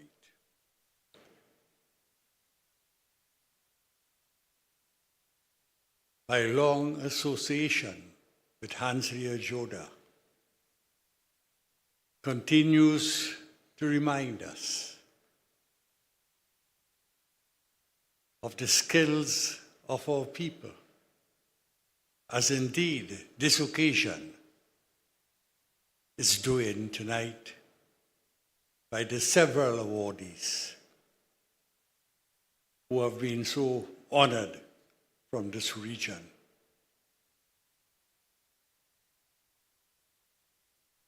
I reflected for a moment as I listened to those who spoke before And I said, what really is the product of this legacy, in this legacy award? For the first time being done, not only here in Mayaro, but I believe perhaps in Trinidad and Tobago.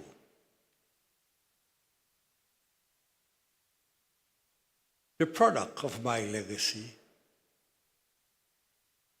will come from teachers like Sukhdev Maharaj and Stephen Lala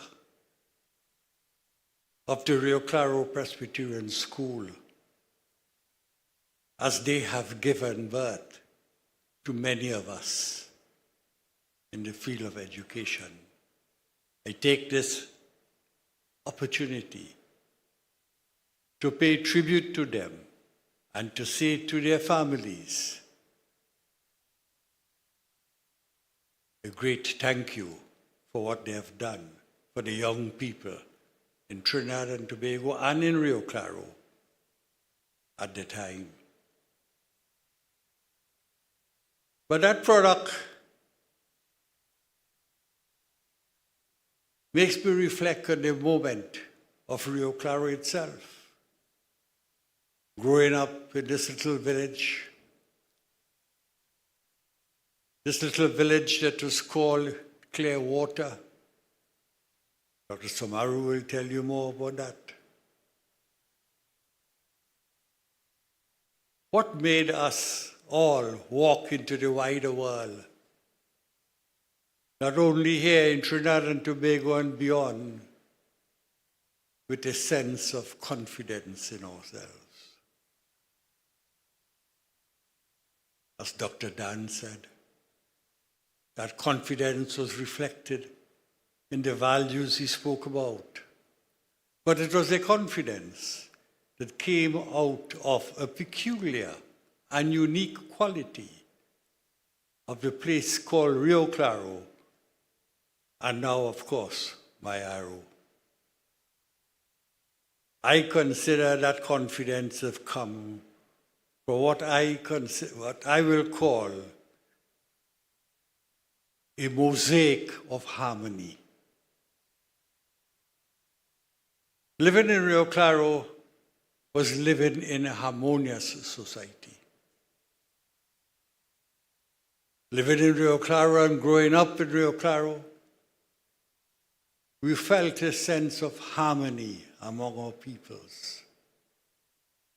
It is only when I left Rio Claro I realized that there was not the same amount of harmony in the rest of our country. But I felt that mosaic of harmony built in among us that sense of confidence. So today I pay tribute to that culture of Rio Claro. And I use Rio Claro in a general constituency sense. For it is that culture that gives birth to so many excellence that have been displayed here today, and some that have been displayed elsewhere.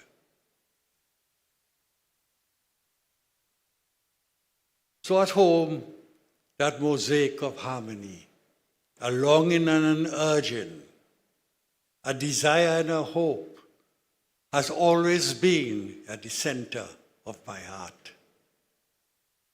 It all came from Rio Claro. And I thank you for giving me this opportunity to say that here today, MP Rushton Paray. That desire started from Rio Claro. But what was the moment in my life in which I felt the greatest sense of legacy? All this I reflected upon here today. In one's public life, or even one's private life, there are so many events that happen that you reflect on. But the one that I reflect on most, which I believe also came from that level of harmonious living was really a sense of humor. This sense of humor helped me gain confidence in solving or in participating in the solution of one of this country's darkest problems. It tells you that small things sometimes can have big consequences. It was in the 1990 period, in the assault on our parliament, of which Angela Joda knows a lot. When I was, like so many others, a hostage in the parliament, and with a gun pointed on my head, and chaos in the parliament, with the feeling that perhaps we will all die. I raised my hand from the ground on which we were tied. And the perpetrators came to me and said, "What do you want?" And I said, "I want to talk." And then he asked me, "Who are you?" I said, "I am Winston Dukaran." He said, "I know that. I don't want to know your name. What position do you hold?" And still with a gun pointed on my head, I said, "I am the Minister of Planning," which is the position I held then. And he replied, "I'm sure you did not plan for this one." As it evoked here today, it evoked in my sense a feeling that that person is someone I can talk to, and opened the door to many other conversations that took place during that night and thereafter. That sense of humor, as it is now seen, was a moment of opening to resolve our country's greatest political challenge of the times. I say that today because this is a moment of my legacy that all came from my early childhood days.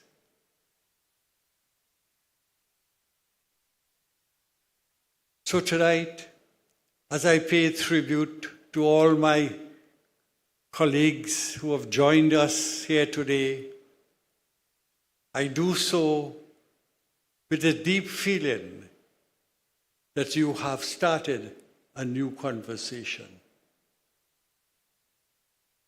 Not one that we have not had before. You have decided to move from what we talk about in our country to what we ought to talk about. You have decided in this particular event to move from moments of despair into moments of hope. Mr. Paray, I hope that your inspiration and leadership will find itself in so many different places in our country. At first I thought this was a day for nostalgia, but then I realized this was not a day for nostalgia. I remember a very famous author who had written hundreds of books. On his 80th birthday, he was being honored in a ceremony to reflect his own contribution in the world in which he performed. After writing 20 plus books and being so honored for his legacy, he was asked a question by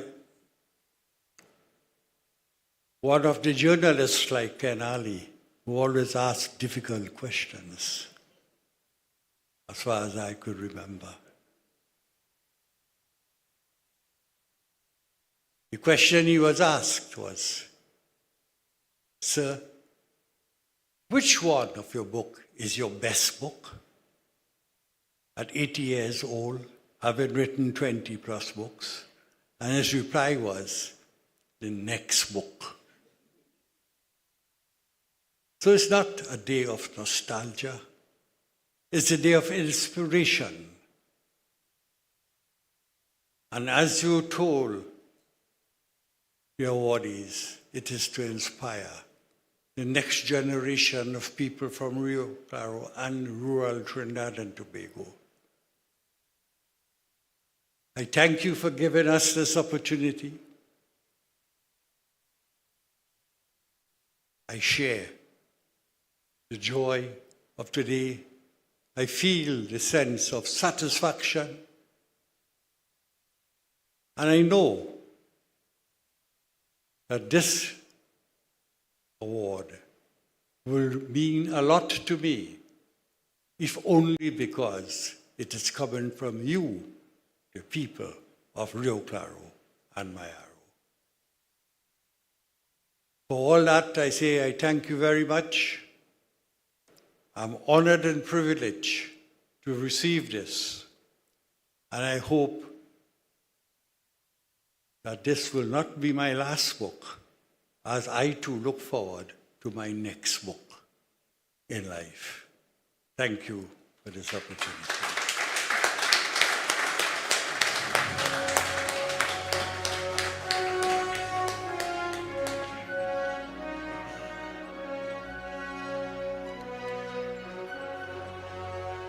A mosaic of harmony. Bishop Tutu called us a rainbow people. Today I heard something very special. A mosaic of harmony. Please give Mr. Winston Dukaran and all our awardees congratulations to each and every one of you. And indeed, thank you very much, MP, for inviting me to this. This is also a great moment in time for me. Now to give a vote of thanks is Mr. Videsh Maharaj. Let me invite him to the podium. Videsh.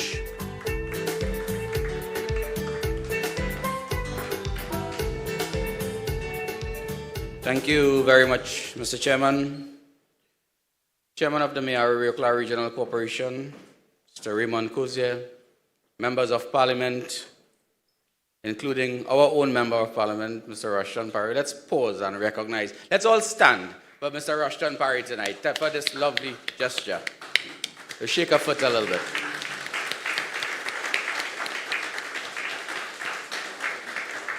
Thank you.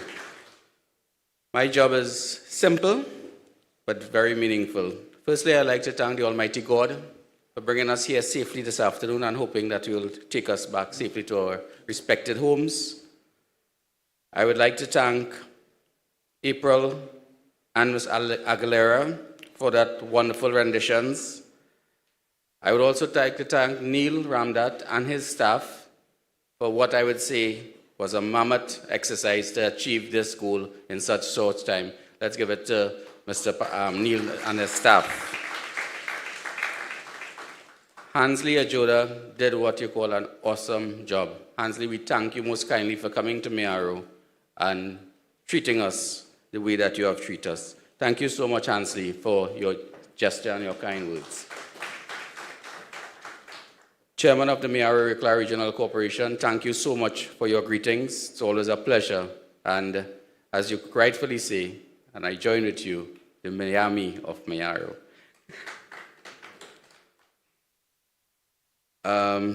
The saxophonist, she did a wonderful job, and I'm sure that she'll be coming back later on to perform. So we want to thank her also for what she has been doing for us. Thank you so much. Professor Dilip Dan. You were very inspirational. It's probably it is my first time, and I'm sure many people here, first time really hearing that side of you, because everybody knows of you and we know of your work that you have been doing, and immensely we are grateful for you taking up the position to come to be our featured speaker. I feel very happy to see you here this afternoon. I was very moved, and I'm sure everybody was very moved by your speech. It came from the heart, and I feel so happy to know that you were once my neighbor 5 houses away from where I live. So I feel proud to be in your company this afternoon also. Thank you so much, Professor Dan. I want to thank all the awardees for coming out here this afternoon. I want to thank Professor Samaru. Professor Samaru, I want to let you know that I heard you, and I'm speaking on behalf of the chairman of the corporation, because I'm sure if he had an opportunity to speak, he would have assured you that we will find that document that you spoke about, and we will find it and get it to the relevant authority once the regional corporation have access to it. And I'm speaking on behalf of the chairman of the corporation. So thank you so much, Professor Brinsley Samaru. Ken Ali, it's a pleasure. Thank you so much for taking the opportunity to come and receiving this award on behalf of the Member of Parliament. Ms. Sophia Choate, her relative, thank you so much on behalf of Ms. Choate. Mr. Lynch, it's always a pleasure. Thank you so much for sharing your knowledge and your wealth and your experience within this region. On behalf of Dr. Danisa, we thank you so much, my friend, for coming up. And I want to pay special recognition also to all the business community and the sponsors of this event. These sponsors would have been a very short notice, and they came up to the task. But somebody in the audience here tonight who has been a part of a sponsorship or a group also, I want to really congratulate her and thank her on behalf of the Mayaro constituency, the Member of Parliament, the members of the Mayaro Regional Corporation, and the community at large. I want to thank you, Ms. Sunita Prasad, on behalf of the SNS Prasad Group. Thank you for your overwhelming contribution, as usual. I left out 2 names in the awardees, and I want to pay special tribute to Matthew Pierre also, and I want to thank you for taking the opportunity to share your time with us. Matthew, in his speech, he mentored hundreds of young people. At my age, when I went to the Mayaro Regional Corporation as a councillor at 23, Matthew and I went in together in 1996. I think it was April 24th, Matthew, if I recall. Matthew politically would have been on another side, and I politically would have been a young on the other side. Matthew turned out to be my hero in the Mayaro Regional Corporation and my mentor. Matthew, thank you for mentoring me over the years, and still a friend. The other awardee that I want to pay some special recognition to this afternoon on behalf of the Member of Parliament and everybody here also is Mr. Austin Jack Warner. Mr. Jack Warner, thank you so much for coming up to Mayaro, Rio Claro. It's always a pleasure, and thank you for all the contribution that you have done for this country. And last but not least, I want to thank Mr. Winston Dokaran. You have really been a mentor to many, many people when it comes to the type of politics that people really want in this country. You are exemplar in that field. Ladies and gentlemen, I want to take this opportunity to thank our own Member of Parliament, but I want to thank his family. I want to thank Mrs. Paray, his mom, Mrs. Paray, his wife, Miss Paray, his daughter, and the rest of his family. But more so, and MP, if I may, I would like to call you by your first name, because everybody do. Rushton, you have really shown politicians what a patriotic person should be like. You have shown people where politics might be the avenue to be in a position to make a change, but you didn't make an exchange. You are making a change, Mr. Member of Parliament. And I want to personally thank you on behalf of my wife and myself and everybody from the constituency of Mayaro for your vision, for your dreams to make this constituency a better place, to make this country a better place. I know that you said that you're here until 2025, but the way how things are going, you are here for a very, very long time. You have made your landmark into the Mayaro constituency, and the people of Mayaro will support you in all your endeavors and venture. If I may say, I want to thank the rest of organizers, the media, all the different people who have made this function tonight a success, the caterers, the entertainers, and everybody else. Mr. Rushton Paray, we thank you for bringing a pride and joy to the Mayaro, where we had a black tie event. Thank you. God bless our nation. God bless our country. God bless our Member of Parliament and the people of Mayaro. Thank you very much. Thank you very much, Alderman Videsh Maharaj. Ladies and gentlemen, thank you so much for being here, and I think it's time to eat. MP, we came out early. We did. And now, first of all, I'd like to ask members of the tables with the awardees to go to the food section. That's to the back? Yeah. So we'll take the front tables first, and it's just 12 tables, so we'll just go to the second afterwards as you see the party leaving, and then we go to the last, all right? Ladies and gentlemen, thank you so much. And you know, we recently lost Her Majesty Queen Elizabeth, the longest serving monarch in British history. And it was said by many journalists, international journalists, that she represented duty, responsibility, decency, and civility. And the very people here tonight epitomize that, without a doubt. Ladies and gentlemen, thank you so much for your presence. I'm Hansley Ajoda. Good night. And enjoy your meal. Give praise, children. Give praise. Give praise, children. Yeah. Give praise. Give praise, children. Yeah. Give praise.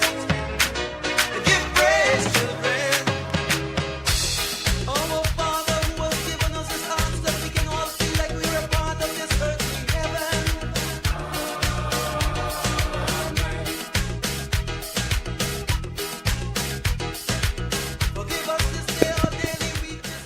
Yeah, thank you. Sorry to hit your mic. Before the awardees go off to eat, we'd like a group picture for the media, if that's possible. A group picture for the media. So all awardees, if you could gather in front. I think the best place is actually on top of here, on the stage. Yeah. So all awardees, if you could come back onto the stage, please. No, the representatives as well. No, those who represented. Come on. Yeah, we want everybody who is here.